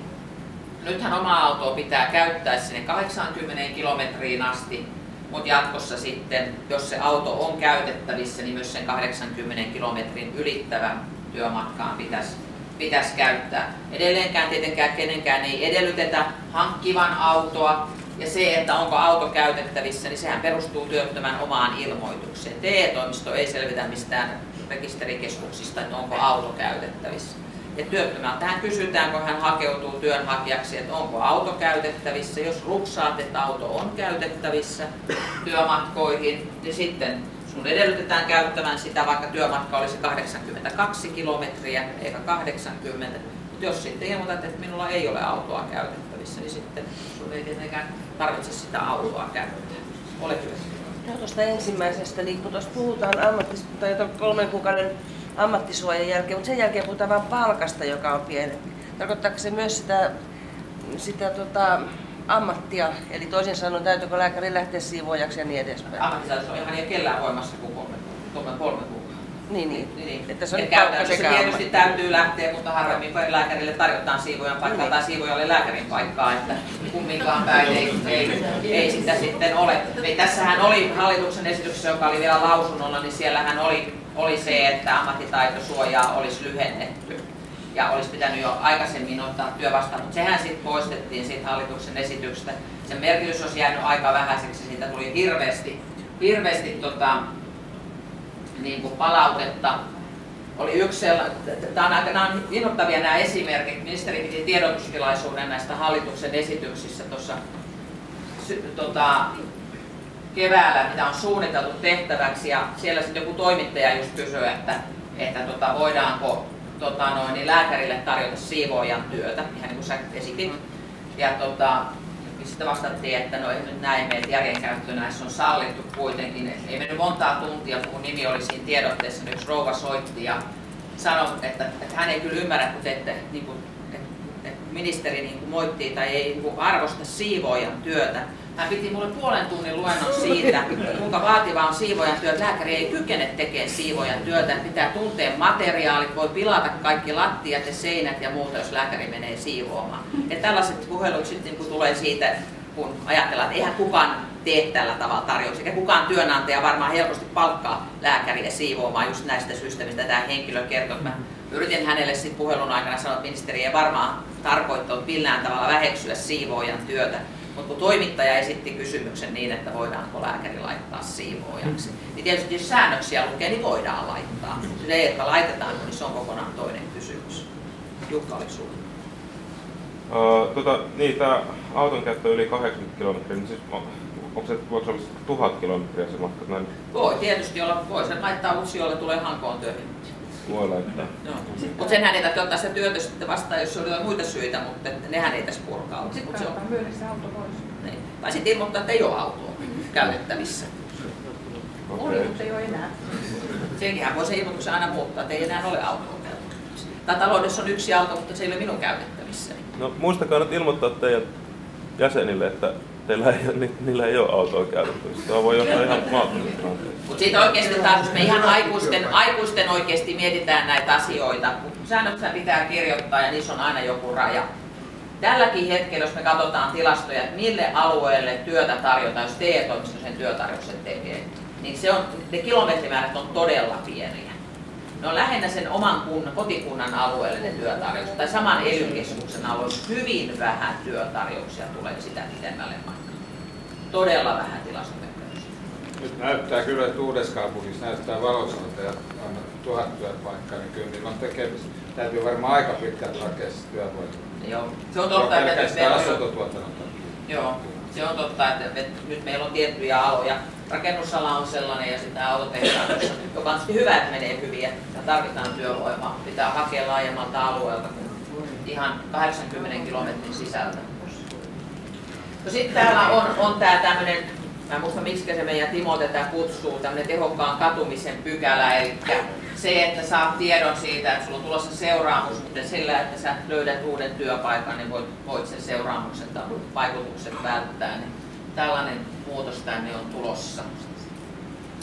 Ja sitten tuo viimeinen muutos siitä, että poistetaan tämä mahdollisuus erota työpaikan sijainnin perusteella. Eli jos sä oot ottanut vastaan sieltä 80 kilometrin ulkopuolelta sen työpaikan, niin sä et voi erota siihen, jos toi aikaraja ei täyty. Niin tällainen muutos, tämäkin merkitys jää aika pieneksi. Ja sitten tuommoinen muutos, että työttömien pitäisi jatkossa ottaa vastaan kaikki tuolla työttömyysturvalaissa työllistymistä edistäviksi palveluiksi määritellyt palvelut, vaikka siitä ei olisi sovittu työllistymissuunnitelmasta. Nythän on se tilanne, että jos palvelusta ei ole sovittu työllistymissuunnitelmasta, niin siitä voi ilman sanktiota kieltäytyä, mutta jatkossa sitten tätä työllistymissuunnitelman kytkentää ei olisi, vaan myös muu kuin laissa määritelty palvelu niin voisi olla sellainen, josta seuraa kieltäytyminen. Ja tämä on ehkä semmoista osittain niin kuin katsetta jo sinne tulevaan ja siihen maakuntamalliin, että kaikkia yksittäisiä palveluita, jotka voisi auttaa työllistymisessä, ei ole mahdollista lähteä määrittelemään lainsäädännössä. Meillä on nyt aika huonoja kokemuksia, kun meillä on käynnissä, on ollut edellisen hallituskauden aikana tiettyjä pilotteja ja on parhaillaankin käynnissä, että me kutsutaan niitä niin sanotuksi työnvälityksen piloteiksi. Eli ne on sellaisia hankkeita, joissa joku ulkopuolinen palveluntuottaja, usein henkilöstöpalveluyritys tai vastaava, ottaa niin kuin asiakkaakseen tietyn kohderyhmän. Esimerkiksi tällä hetkellä Tampereella on korkeasti koulutetut 50 vuotta täyttäneet työttömät yhden pilotin kohderyhmänä. Ja silloin se palveluntuottaja lähtee sitten preppaamaan näitä työttömiä haastatteluihin ja etsimään niitä työpaikkoja ja muuta. Ja nyt kun niihin osallistuminen on vapaaehtoista, niin me tehdään hurjan paljon TE-toimistosta sellaista työtä, että asiakkaita ei saada niihin palveluihin. Esimerkiksi eilen juuri työmarkkinajärjestöjen kanssa tätä käytiin läpi, että siellä Tampereen pilotissa oli lähetetty 1100 kutsua tulla siihen palveluun. 11 asiakasta tuli paikalle. Ja tämä on niin se syy, miksi tätä velvoittavuutta halutaan lisätä. Kun me ei voida tällä hetkellä velvoittaa niitä asiakkaita tulemaan, niin sitten niin pieni osa tuli paikalle. Ja Jukan kanssa tästä muistaakseni eilen muutama sana vaihdettiin ja muuta, että mikä on sitten syy, että olet hakemassa töitä ja sulle tarjotaan semmoista palvelua, että joku rekpaisi sua tulevaan haastatteluun, etsi sun kanssa työtä, niin silti et lähde siihen palveluun. Syitä on varmaan paljon, asiakkaalta on kyselty syytä, että miksi ei lähde. Osa sanoo, että on kokeiltu jo kaikkea ja ei mikään ole auttanut, en mä usko, että toikaan auttaa. Osa vakuuttaa, että kyllä mä löydän sen työpaikan omin voiminkin, en tarvitse ulkopuolisen tarjoamaa apua. Että nämä on ne suurimmat, niin mitä asiakkaat vastaa, kun kysytään, että miksi et lähde. Mutta tämä on semmoinen huolestuttava piirre, että kun me yritetään kehittää uusia palveluja, joita ei viedä lainsäädäntöön, niin sitten asiakkaat ei lähde. Me ollaan kilpailutettu, käytetty paljon aikaa ja kilpailutettu toimijat, ja ne toimijat lähtee siinä uskossa, että kohderyhmässä on monta tuhatta ihmistä, että ne saa asiakkaita ja sitten me ei niitä asiakkaita saadakaan sinne palveluun. Tämän takia tämä muutos tehdään ja maakuntahallinnosta on entistä tärkeämpää, koska tulee paljon väljempi lainsäädäntö. Niin täytyy olla joku keino, jolla asiakkaat saadaan ohjattua sitten näihin palveluihin. Ensin Anne ja sitten Jukka. Joo, tämä työllistymissuunnitelman merkitys, niin senhän piti olla niin kuin sopimus. Ja nyt sitten tämä sopimus ei pidäkään, jos mitä tahansa voi viittaan tässä nyt näihin typin asiakkaisiin, että on käynyt ilmi, että esimerkiksi ykköslinjalta saatetaan tarjota typin asiakkaalle jotakin sen takia, että kun tulossopimuksessa on ollut, että ykköslinjan asiantuntijan täytyy tehdä tiettyjä tarjouksia tietty määrä per päivä.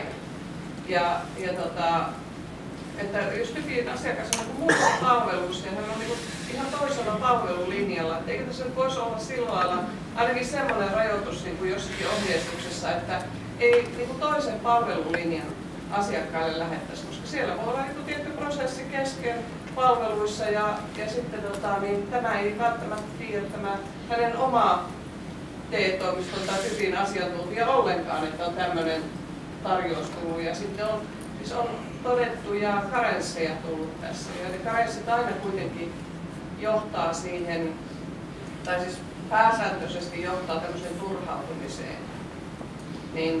Että pidättäydyttäisiin nyt kuitenkin siellä palvelulinjien sisällä, eikä lähdettäisi hyppäämään sen toiselle palvelulinjalle ilman, että sen palvelulinjan ne asiantuntijat tietää siitä. Ja on menee aivan älyttömyyksiin oikeasti, jos ymmärrän tuossa sinun esimerkin, että jos lähetetään 1000, pohjoissa on vielä erilaisia esimerkkejä, mitkä harmittaa oikein, että ne ihmiset ei osallistu.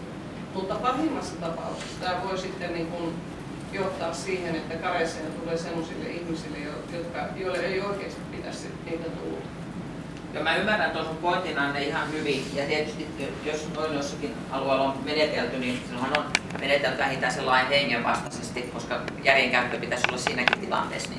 Mutta se, että tätä muutosta tuommoisen esimerkin takia tai että me ruvettaisiin kirjoittamaan pykäliin, että toisen palvelulinjan virkailija ei saa tehdä, niin se ei ole realismia sille tasolle lainsäädännössä. Meiltä se TE-toimiston organisoinnin pohjalta lähdettäisiin sanomaan, että mitä virkailija voi tehdä tai mitä se saa tehdä. Et kyllä tässä se hyvä tavoite on, että kun koko aika yritetään kehittää uusia palveluja ja parempia palveluja ja yksilöllisempiä palveluja, mehän ostetaan näitä palveluja yksityistä juuri sen takia, että meillä ei ole riittävästi henkilöstöä tukemaan sitä yksilöityä työnhakua ja työn etsintää. TE-toimisto ei pysty siinä määrin jalkautumaan, kun olisi tarpeen. Ja siksi ostetaan näitä. Ja se on tosi turhauttavaa, kun sit ostetaan, niin asiakkaat ei lähde niihin palveluihin. Ja tämä on kuitenkin se tuleva suunta siinä maakuntamallissa. Entistä enemmän ostetaan ja niitä ei voida niitä ostopalveluja tai sen palvelun tuottajan käsiä sitoa sillä tavalla, että yksityiskohtaisesti jo etukäteen määritellään, että vain näitä saa tuottaa. Vaan että meidän pitää jättää sille palveluntuottajan asiantuntemukselle varaa ja siksi tämä muutos tarvitaan. Että se muukin palvelu voi sitten olla. Ja mä oon joskus kysynyt, että mikä se on sitten se suurin riski, jos sä menet tämmöiseen tilaisuuteen, mihin TE-toimisto sut kutsuu ja tapaat sen sun palvelun tuottajan. Suurin riski on se, että sä työllistyt. Mitään muuta riskiä siitä ei ole. Jukka. No, tuohon voi nopeasti vastata. On siinä se riski, että jos pitää matkustaa vaikka se 50-100 kilometriä siihen tilaisuuteen. No, ne on kilpailutu yleensä niin, että se pitää viedä asiakkaan lähelle. No. Että sen palvelun tuottajan pitää matkustaa näissä meidän ostopalveluissa. Okei, no sitten sitä riskiä ei ole. Mutta tietysti tämä case on munkin mielestä huolestuttaa. Osaako kentältä joku muut vastata, että mistä tämmöinen voisi johtua, että nämä ihmiset ei sitten saavu tämmöisten palveluiden piiriin, jos vaan tuossa eikö tuo prosentti, mistä sä puhut?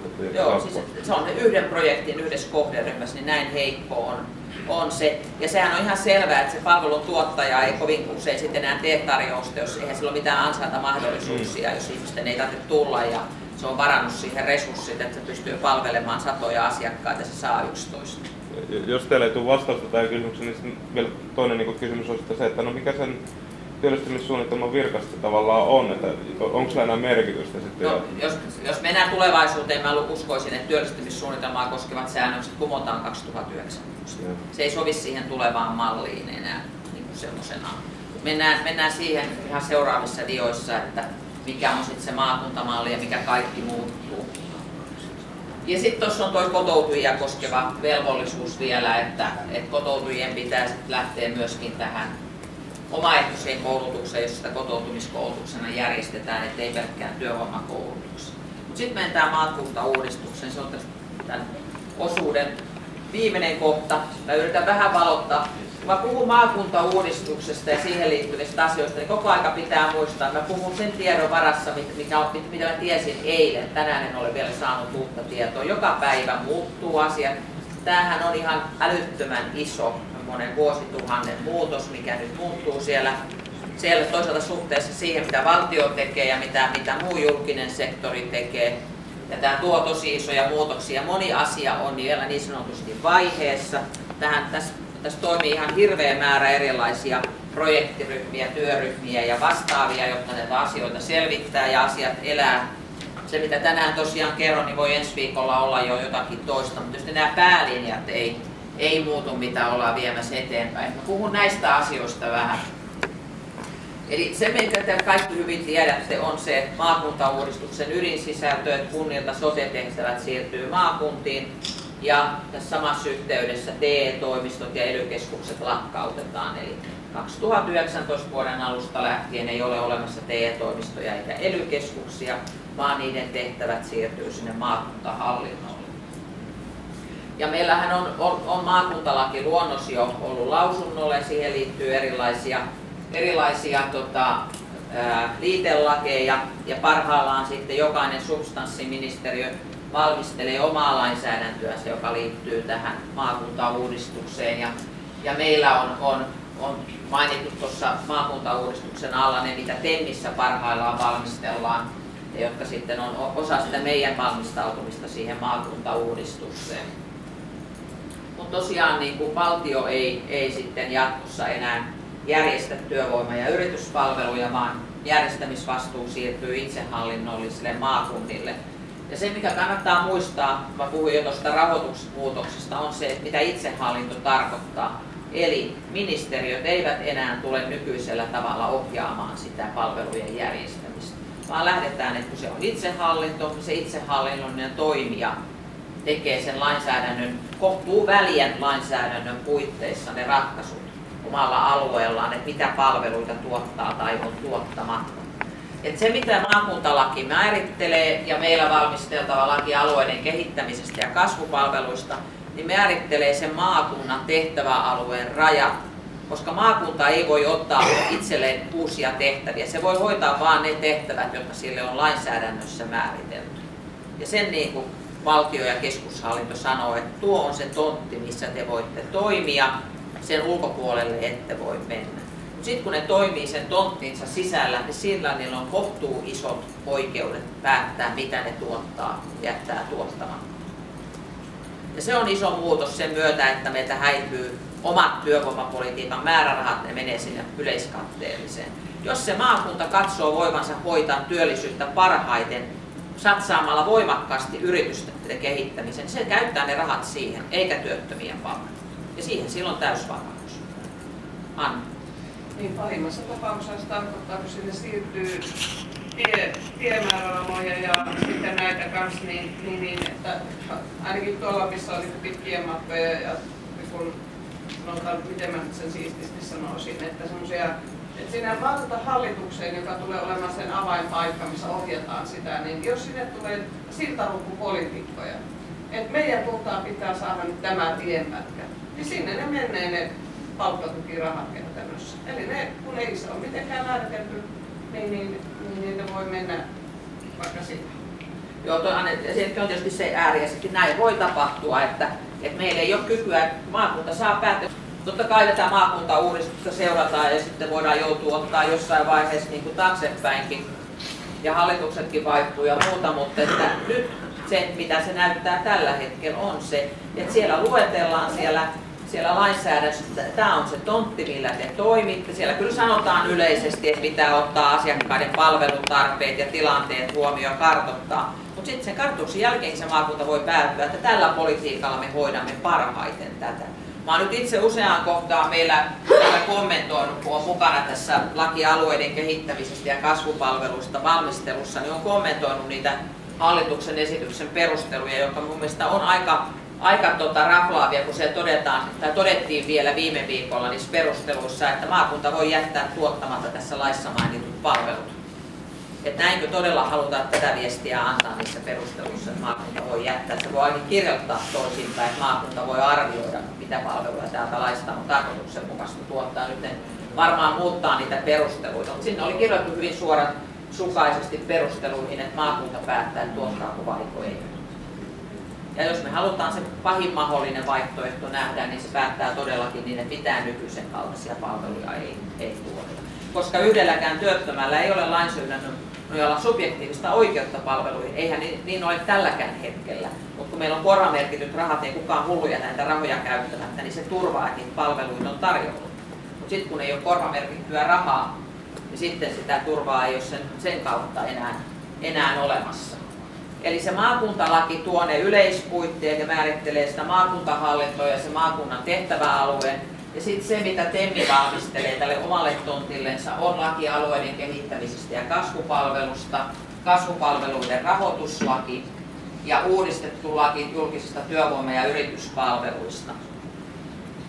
Meillä ei jatkossa ole nykyisen kaltaista lakia julkisista työvoima- ja yrityspalveluista. Se versio, joka meillä on tällä hetkellä valmis, se on vähintään puolta lyhyempi kuin nykyinen laki ja sieltä putoaa paljon palveluita pois.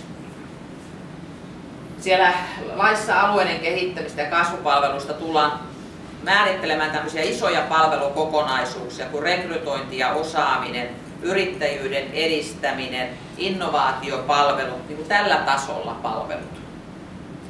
Että on velvollisuus tuottaa rekrytointiin ja osaamiseen liittyviä palveluja. On velvollisuus tuottaa yrittäjyyden edistämiseen liittyviä, on velvollisuus tuottaa yritysten kansainvälistymiseen liittyviä palveluja.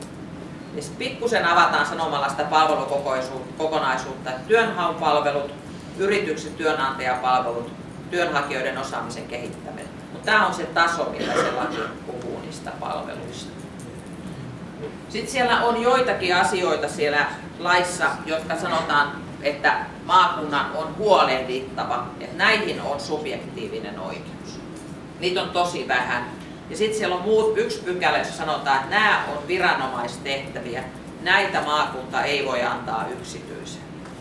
Koska tässä, mikä on myös huomion arvoisaa tässä maakuntauudistuksessa, se näkyy siellä sote-puolellakin, että ne yksityiset palveluntuottajat tulee vahvasti julkisen rinnalle, mutta siellä kuitenkin koko ajan puhutaan, että yksittäinen kansalainen voi valita julkisen ja yksityisen välillä. Mutta täällä kasvupalveluissa, minkä katon alla TEMin kaikki palvelut on jatkossa, niin täällä kasvupalveluissa laki kirjoitetaan niin, että markkinaehtoinen on ensisijainen. Ja jos markkinoilta ei löydy palveluntuottajaa, niin sitten maakunta voi tuottaa itse. Mutta jos maakunta tuottaa itse, niin se tuottaa ne palvelulaitoksen kautta, joka pitää toimia kuin yhtiö.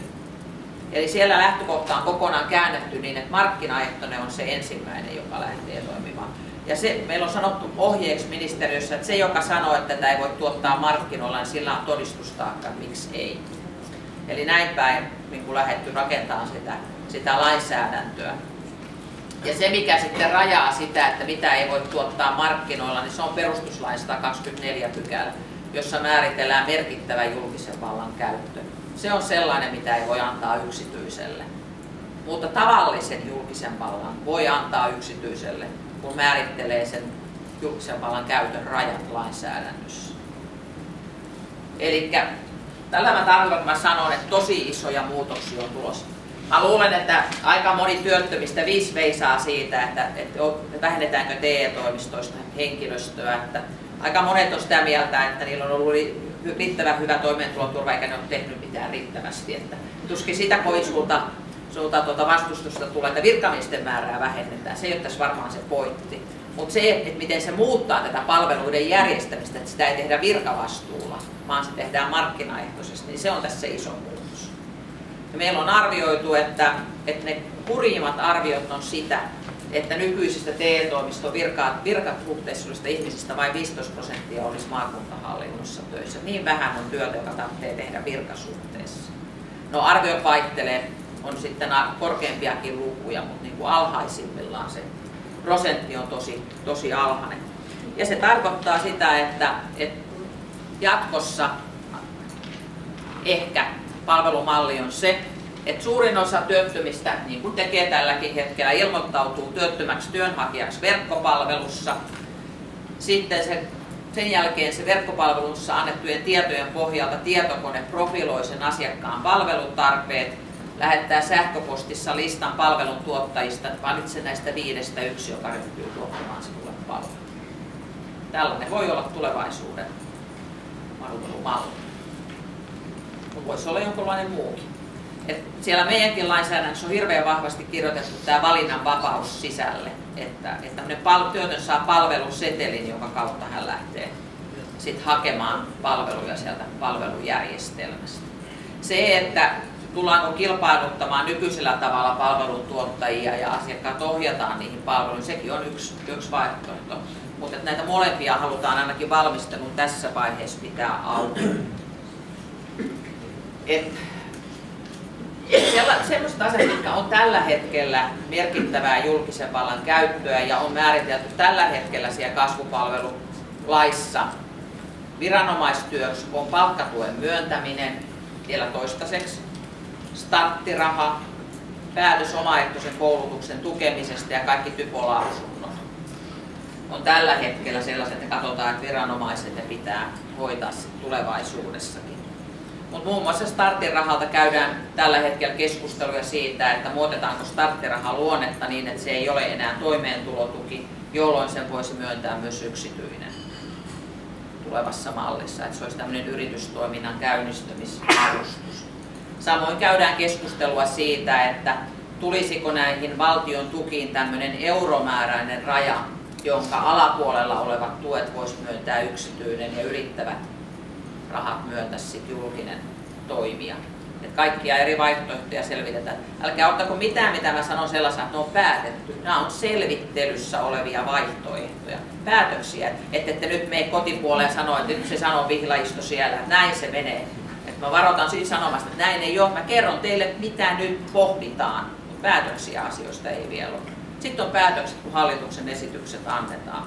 Todennäköisesti siis toi laki alueiden kehittämisestä ja kasvupalvelusta, joka määrittelee sen peruslinjan, tämän markkinatoimiehtoisuuden, valinnanvapaudet ja muut. Se on tarkoitus antaa eduskunnalle huhtikuussa. Samaan aikaan kun VM antaa ison lakipaketin, jossa on maakuntalait ja kaikki muut, niin tuo ensimmäinen lakiesitys on tarkoitus antaa silloin eduskunnalle, joka antaa ne raamit sille, mitä maakunnat tekee.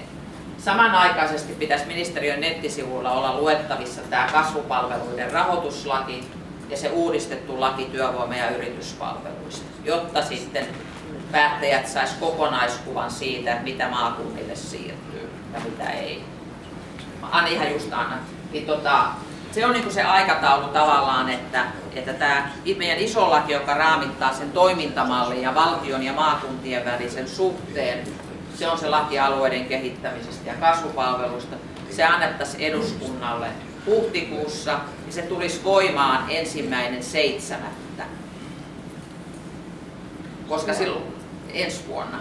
kun alkaa tämä väliaikaishallinto, niin nämä lait tulisi voimaan silloin, että väliaikaishallinto tekee näitä. Ja osa pykälistä tulee 2019, että ne järjestämisvastuuhan siirtyy 2019, mutta ne lait tulee voimaan. Että se on portaittainen tavalla, että laki tulee voimaan aikaisemmin kuin järjestämisvastuu siirtyy. Ja vanhoja palveluita tarjotaan vuoden 2018 loppuun ja työkkäri on olemassa 2018 loppuun, mutta on olemassa jo rinnalla voimassa toinen laki, koska se väliaikaishallinto rupeaa järjestelemään niitä tehtäviä siellä. Että ne on sitten valmiita ottaa ne uudet tehtävät vuonna 2019. Ja ennen kuin mä annan teille puheenvuoron, mä sanon vielä tuosta työttömyysturvatehtävistä sen, että nyt parhaillaan mietitään sitä, että työttömyysturvatehtävät uudelleen organisoitaisiin siten, että kaikki työttömyysturvatehtävät siirtyisi työttömyysetuuden maksajille. Eli maakuntahallinnolle ei siirrettäisi työttömyysturvalain toimeenpanoa, vaan Kela ja työttömyyskassat päättäisivät niistä asioista, mistä tällä hetkellä TE-toimisto antaa typolausunnot. Ja tämä muutos toteutettaisiin mahdollisesti jo 2018 vuoden alussa. Kelalla ja kassoilla on täydet valmiudet siihen, että muutos tulisi voimaan jo silloin. Ja se olisi tietysti tietyllä tavalla järkevää, että nämä tulisi portaittain, koska silloin 2019 muuttuu niin paljon, niin joku asia olisi saatu jo niin kuin alta pois. Ja se on sitten hoidettu siinä. Et nyt se, mitä selvitetään parhaillaan, on se, että voiko kassoille siirtää kaikki ne tehtävät, joita TE-toimisto hoitaa, kun kassoja ei pidetä julkisoikeudellisena toimijana siinä mielessä kuin Kelaa. Kelan asema on sellainen, että Kelalle voidaan tehtäviä siirtää ihan vapaasti, mutta näiden työttömyyskassojen osalta on ehkä se tilanne, että me ei voida kaikkia tehtäviä sinne siirtää, mitä TE-toimisto hoitaa. Sitten pitää katsoa, että käykö niin, että Kela ottaa jotkut tehtävät myös kassalaisten osalta hoitaaksi. Tämä on sellainen muutos, mitä me ollaan parhaillaan tekemässä. Ja nyt mä annan noita pyydettyjä puheenvuoroja, niin mä totean vielä sen, että tässä kun käydään nyt läpi näitä olemassa olevia lakeja ja niihin tarvittavia muutoksia, jotka liittyy maakuntauudistukseen, niin se yksi tavoite on purkaa normeja tosi paljon. Karsia sellaisia palveluja, joiden käyttö on ollut todella vähäistä. Et jos ajatellaan, että meidän hallinnossa on lähes 1 miljoonaa vai mitä meillä on alkavia työttömyysjaksoja eri asiakkaita, monta 100 000 vuodessa. Niin jos meillä on joku palvelu, jonka kysyntä on niin kuin parissa sadassa vuodessa, niin sellaista palvelua ei ole mitään järkeä pitää enää palveluvalikoimassa. Ne palvelut sieltä karsitaan pois.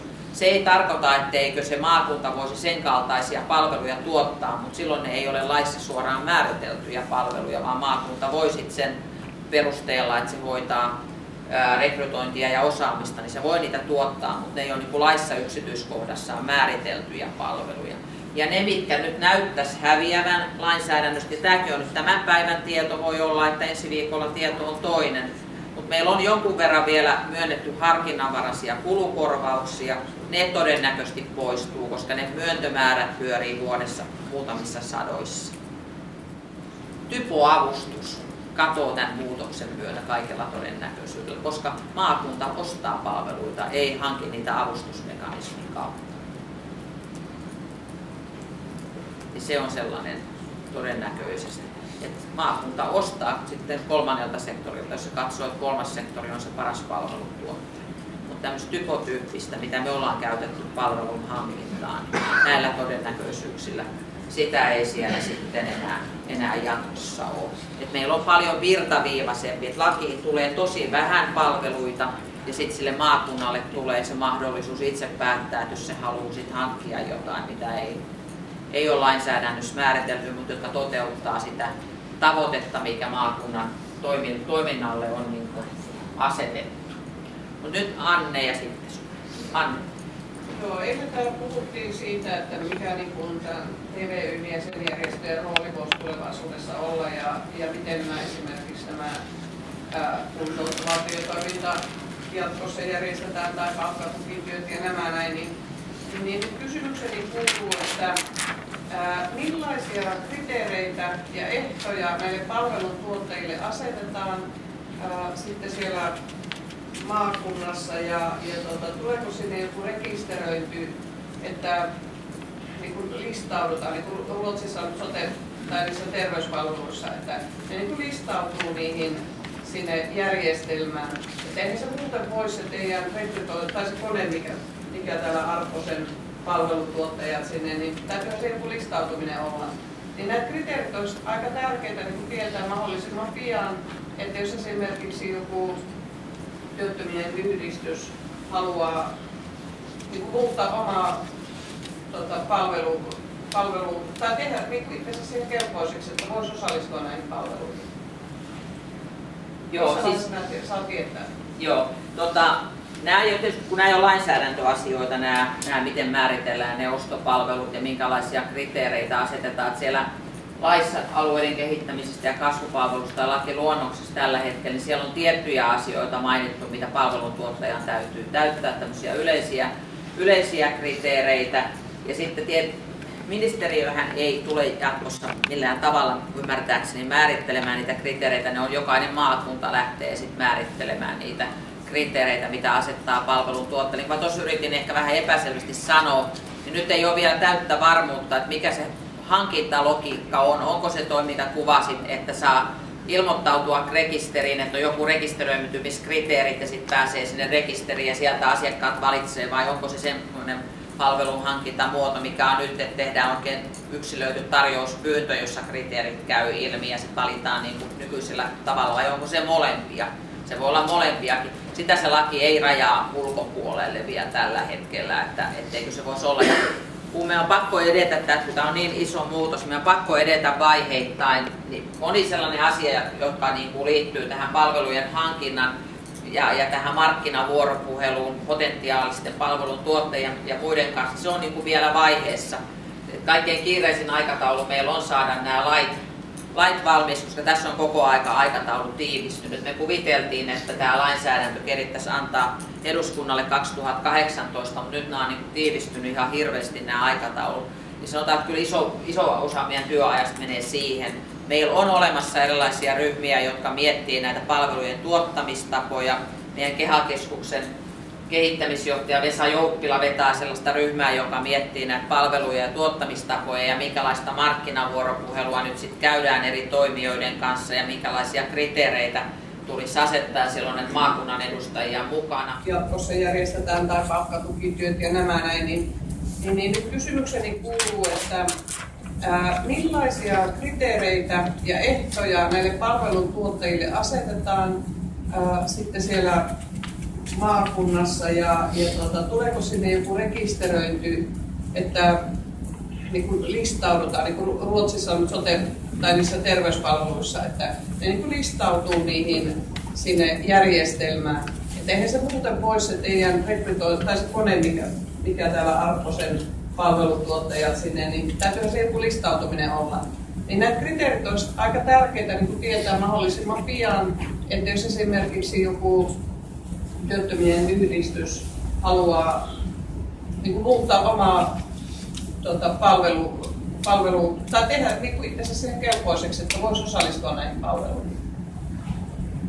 Joo, siis saa tietää. Joo, kun nämä ei ole lainsäädäntöasioita, nämä miten määritellään ne on tullessa, että kyllähän tämä muuttaa, että jos TVYn jäsenjärjestöt haluaa olla mukana, niin aika paljon pian pitää ruveta miettimään sitä omaa rooliaan, että semmoisen typoavustuksen varaan ei voi tulevaisuuttaan rakentaa missään tapauksessa. Ja jos mun nyt pitäisi veikata, niin typo lähtee 90% varmuudella pois. Se ei tähän logiikkaan enää sovi, että meillä on niin kahdenlaista palvelujen hankintatapaa. Et nytkinhän typo on tavallaan korvaava sille, että me oltaisiin voitu tehdä tämä ostopalveluna tämäkin palkkatuetun työn tuki, mutta se on tehty typoavustuksen kautta. Ja se varmasti häviää sieltä. Ole hyvä. Muistatko vielä kysymyksiä? No en suunnilleen ajatuskulku tuosta maakuntahallinnosta, kun en oikein ymmärrä maakunnista. Niin onko siinä niin, että tämä kuntien, tai siis tämä maakunta päättää näiden kaikkien kuntien asioista vai onko siellä kunnilla oma päätäntävalta? Kunnalle jää se oma tehtäväalueensa osalta ihan oma niin kuin päätäntävalta, niin kuin niillä on nytkin. Kunnilta vaan poistuu sote-tehtävät, mutta se mitä kunnille jää, niin siitähän ne päättää täysin itse. Ja maakunta päättää sote-palveluista. Mä ajattelen siitäkin, että jos on aktiivinen kunta ja totta kai se silloin ja haluaa veronmaksia ja aktiivisia työnhakijoita, siis todellakin nyt näitä aktiivisia työnhakijoita, niin totta kai se houkuttelee palvelunnan omaan kuntaansa veronmaksajia. Se on ilman muuta selvää. Niin luulisin, että järkevä kunta hoitaisi myöskin niin silloin tätä työllisyyspalvelua. Me kannattaa miettiä, että mikä panee kunnan tällä hetkellä hoitamaan. Kyllä iso asia ja kuntien tuottamat palvelut muissa kuin palkkatuetussa työssä, mutta ne on lisääntynyt sen työmarkkinatukiuudistuksen rahoituksen myötä. Ja jos se keppi sieltä poistuu, niin kuin näyttäisi, niin sitten voi kysyä, että kuinka paljon ne enää sen jälkeen järjestää ja kutua ne ei järjestä. Kunnalla on sen jälkeen se, mitä ne voi järjestää, niin se kuuluu siihen niiden omaehtoiseen toimintaan. Niillä ei ole minkään lain velvoitetta tuottaa mitään työllistymistä edistäviä palveluja sen 2019 jälkeen. Ja jos niitä häviää se rahallinen pois sieltä, niin sitten niitä toisaalta häviää sitä tehtäväaluetta, niin kuin mä sanoin, millä ne on hoitanut tätä palkkatuettua työtä ja muuta. Kyllä ne kunnat varmaan tietyissä tehtävissä jatkossakin tarjoaa palkkatukea, tuottua työtä ja varmaan jossakin määrissä tarjoaa myöskin työkokeilu, mutta onhan tämä kunnille iso muutos. Vielä silloin, kun hallitus linjasi sitä, että näissä työvoima- ja yrityspalveluissakin ja ylipäänsä TEMin tehtäväalueen palveluissa, niin palveluntuottajia on yritykset, kolmas sektori ja kunnat sen luki. Mutta sen jälkeen hallitus on täsmentänyt tätä, että kunta ei voi olla kuntana, vaan ainoastaan yhtiönsä kautta. Et jos kunta haluaa myydä maakunnalle kasvupalveluja, se pitää yhtiöittää se toiminta. Ja tämä on tietysti kuntakentässä herättänyt paljon näränstystä, että miksi pitäisi yhtiöittää. Tämä panee kunnan työpajat ihan uuteen mietintään, että onko niitä järkevää, pärjääkö ne kilpailussa, jos ne rupeaa myymään maakunnalle palveluja. Kunnat on mukana isoissa työllistämissäätiöissä, ne joutuu miettimään näitä kaikkia asioita uudestaan. Että kyllä tämä on niin kuntasektorillakin iso muutos, kun kunnat on aika voimallisesti rakentanut omia työllisyyspalveluja. Mutta kun se on sitä kunnan itsehallintoa, niin valtio ei tule millään näillä lainsäädännöllä määrittelemään kunnalle mitään työllisyydenhoidon tehtäviä. Tässä yhteydessä muun muassa typit todennäköisesti lakkaa, koska ne on rakennettu lainsäädännössä sote-palveluiden varaan. Ja kun kunnilla ei ole sote-palveluita, eikä me voida velvoittaa kuntia olemaan mukana typissä, kun niillä ei ole mitään tuottamisvastuuta, niin se typpikuvio todennäköisesti tässä yhteydessä purkaantuu. Että tämä tarkoitin, kun mä sanoin teille, että se on jopa mahdoton niin kuin hahmottaa, mitä kaikkia tämä muutos tuo mukana. Tämä on niin iso koko tässä palvelurakenteessa. Eihän kaikki muutu naps 2019. Varmasti on vielä paljon sitä, että sinne siirtyy TE-toimiston ihmisiä ja ne tarjoaa nykyisen kaltaisia palveluja. Et eihän se markkinakaan synny hetkessä, eikä joka puolella ole kilpailutettu eikä käyty läpi. Sinne meidän lakiin on rakennettu aika pitkät siirtymäajat, jotka menee sinne 2020-luvulle. Et milloin kaikki pitää sitten toimia oikeasti. Kyllä ne joutuu käyttämään vielä tässä siirtymävaiheessa niin kuin monimuotoisempia palvelujuttuja, kun ne ehkä käyttää sitten 2020 tai mihin vuoteen sitten tähtäin niin kuin laitetaankaan, että tämmöistä vähittäistä muutosta, mutta onhan tämä niin kuin ihan mielettömän iso muutos joka tasolla. Ei se ole pelkästään siellä alue- ja paikallistasolla iso muutos, on se iso muutos ihan ministeriötasolla. Siitä kun mä ajattelen, mä oon tullut maaliskuussa 90 ministeriöön töihin, olen kirjoittanut hirveästi soveltamisohjeita, niin ei meillä enää jatkossa kirjoiteta yhtään ainutta soveltamisohjetta. Se on ainoastaan laki, joka me valmistellaan ja sen jälkeen itsehallinto soveltaa sitä lainsäädäntöä. Ja ministeriöön on turha kirjoitella tiukkoja kirjeitä, että miksi se ei toimi. Ei me voida siihen kantaa ottaa, koska se on itsehallintoon liittyvä asia. Et se heijastuu joka hallinnon tasolle se muutos, joka tässä tapahtuu tässä palvelurakenteessa. Mietin sitä kuntien roolia niin tulevaisuudessa. Mikä sun oma käsitys on, kuinka moni tämmöinen kuntien tyyppi tai muu palvelu tai kuntapäättäjät tai vastaavat virkamiehet siellä niin tietää näistä asioista? Kuin ne on perillä tämmöistä muutosvaiheesta? Varmasti tosi vaihtelevasti. Ja mä päättelen tämän siitä, että me ollaan nyt valmistelemassa alueellisia kokeiluja. Siinä puhun aika paljon kuntaihmisten kanssa, niin vaihtelevasti. Ja sitten on sitä, varsinkin isoissa kaupungeissa on edelleen sellaista ilmaa, kun nehän olisi halunnut työvoima- ja yrityspalvelujen järjestämisvastuun kunnille, ne isot kaupungit. Siellä on vielä sellaista uskoa, ja Kuntaliitto mun mielestä vähän ylläpitää sellaista uskoa, että kyllä tämä vielä voi muuttua muuksi. Että voi se hallitus vielä antaa vaikka näiden työvoima- ja yrityspalvelujen järjestämisvastuun kunnille. että kun nyt sitten kokeillaan pienimuotoisesti, niin jos kunnat osoittaa, että pystyy hyvin hoitamaan, niin jos tämä menisikin kuntatasolle. Et siellä on vielä tällaista toivetta. Pienet kunnat ei suin surminkaan halua tätä tehtävää itselleen, mutta isot, jotka on luonut aika isot organisaatiot, niin ne haluaisi nämä tehtävät hoitaakseen. Katsotaan, kuinka jämäkkänä hallitus nyt sitten pysyy näissä linjauksissa. Mä en mene noihin muihin ajankohtaisiin enää kovin paljon. Mä puhuin jo tuosta ansioturvan käyttämisestä palkkatukeen, sitä ensi vuoden alussa selvitetään ja nähtäväksi jää, miten käy. Me käydään parhaillaan työttömyysturvan sanktiojärjestelmää läpi yhdessä työmarkkinajärjestöjen kanssa. Eilen viimeksi istuttiin. Tämä on ihan tarpeen sen takia, mitä mä kuvasin, että mikä muuttuu, niin meillä ei voi olla samanlainen sanktiojärjestelmä kuin tällä hetkellä, kun työn tarjoaminen, palveluiden järjestäminen ja kaikki muuttuu, niin me joudutaan arvioimaan uudelleen tämä sanktiojärjestelmä. Siihenkin meillä on aikaa vaan ensi kevääseen. Sitten pitäisi olla esitys uudesta työttömyysturvan sanktiojärjestelmästä. Sitten meillä on tämmöiset selvityshenkilöt miettimässä tiettyjä työttömyysturvan muutostarpeita niin kuin tältä osin. Tosiaankin TV on tosiaan paljon arvostaa sitä työtä, mitä olet meidän kanssa tehnyt ja olet kulkenut sekä ylä- ja alamäkiä meidän kanssa tässä vuosien varrella pitkään. Ja kiitos oikein paljon näistä vuosista, joita olet meidän kanssa viettänyt. Ja toivon onnea ja menestystä myös tulevalle uralle. Kiitoksia.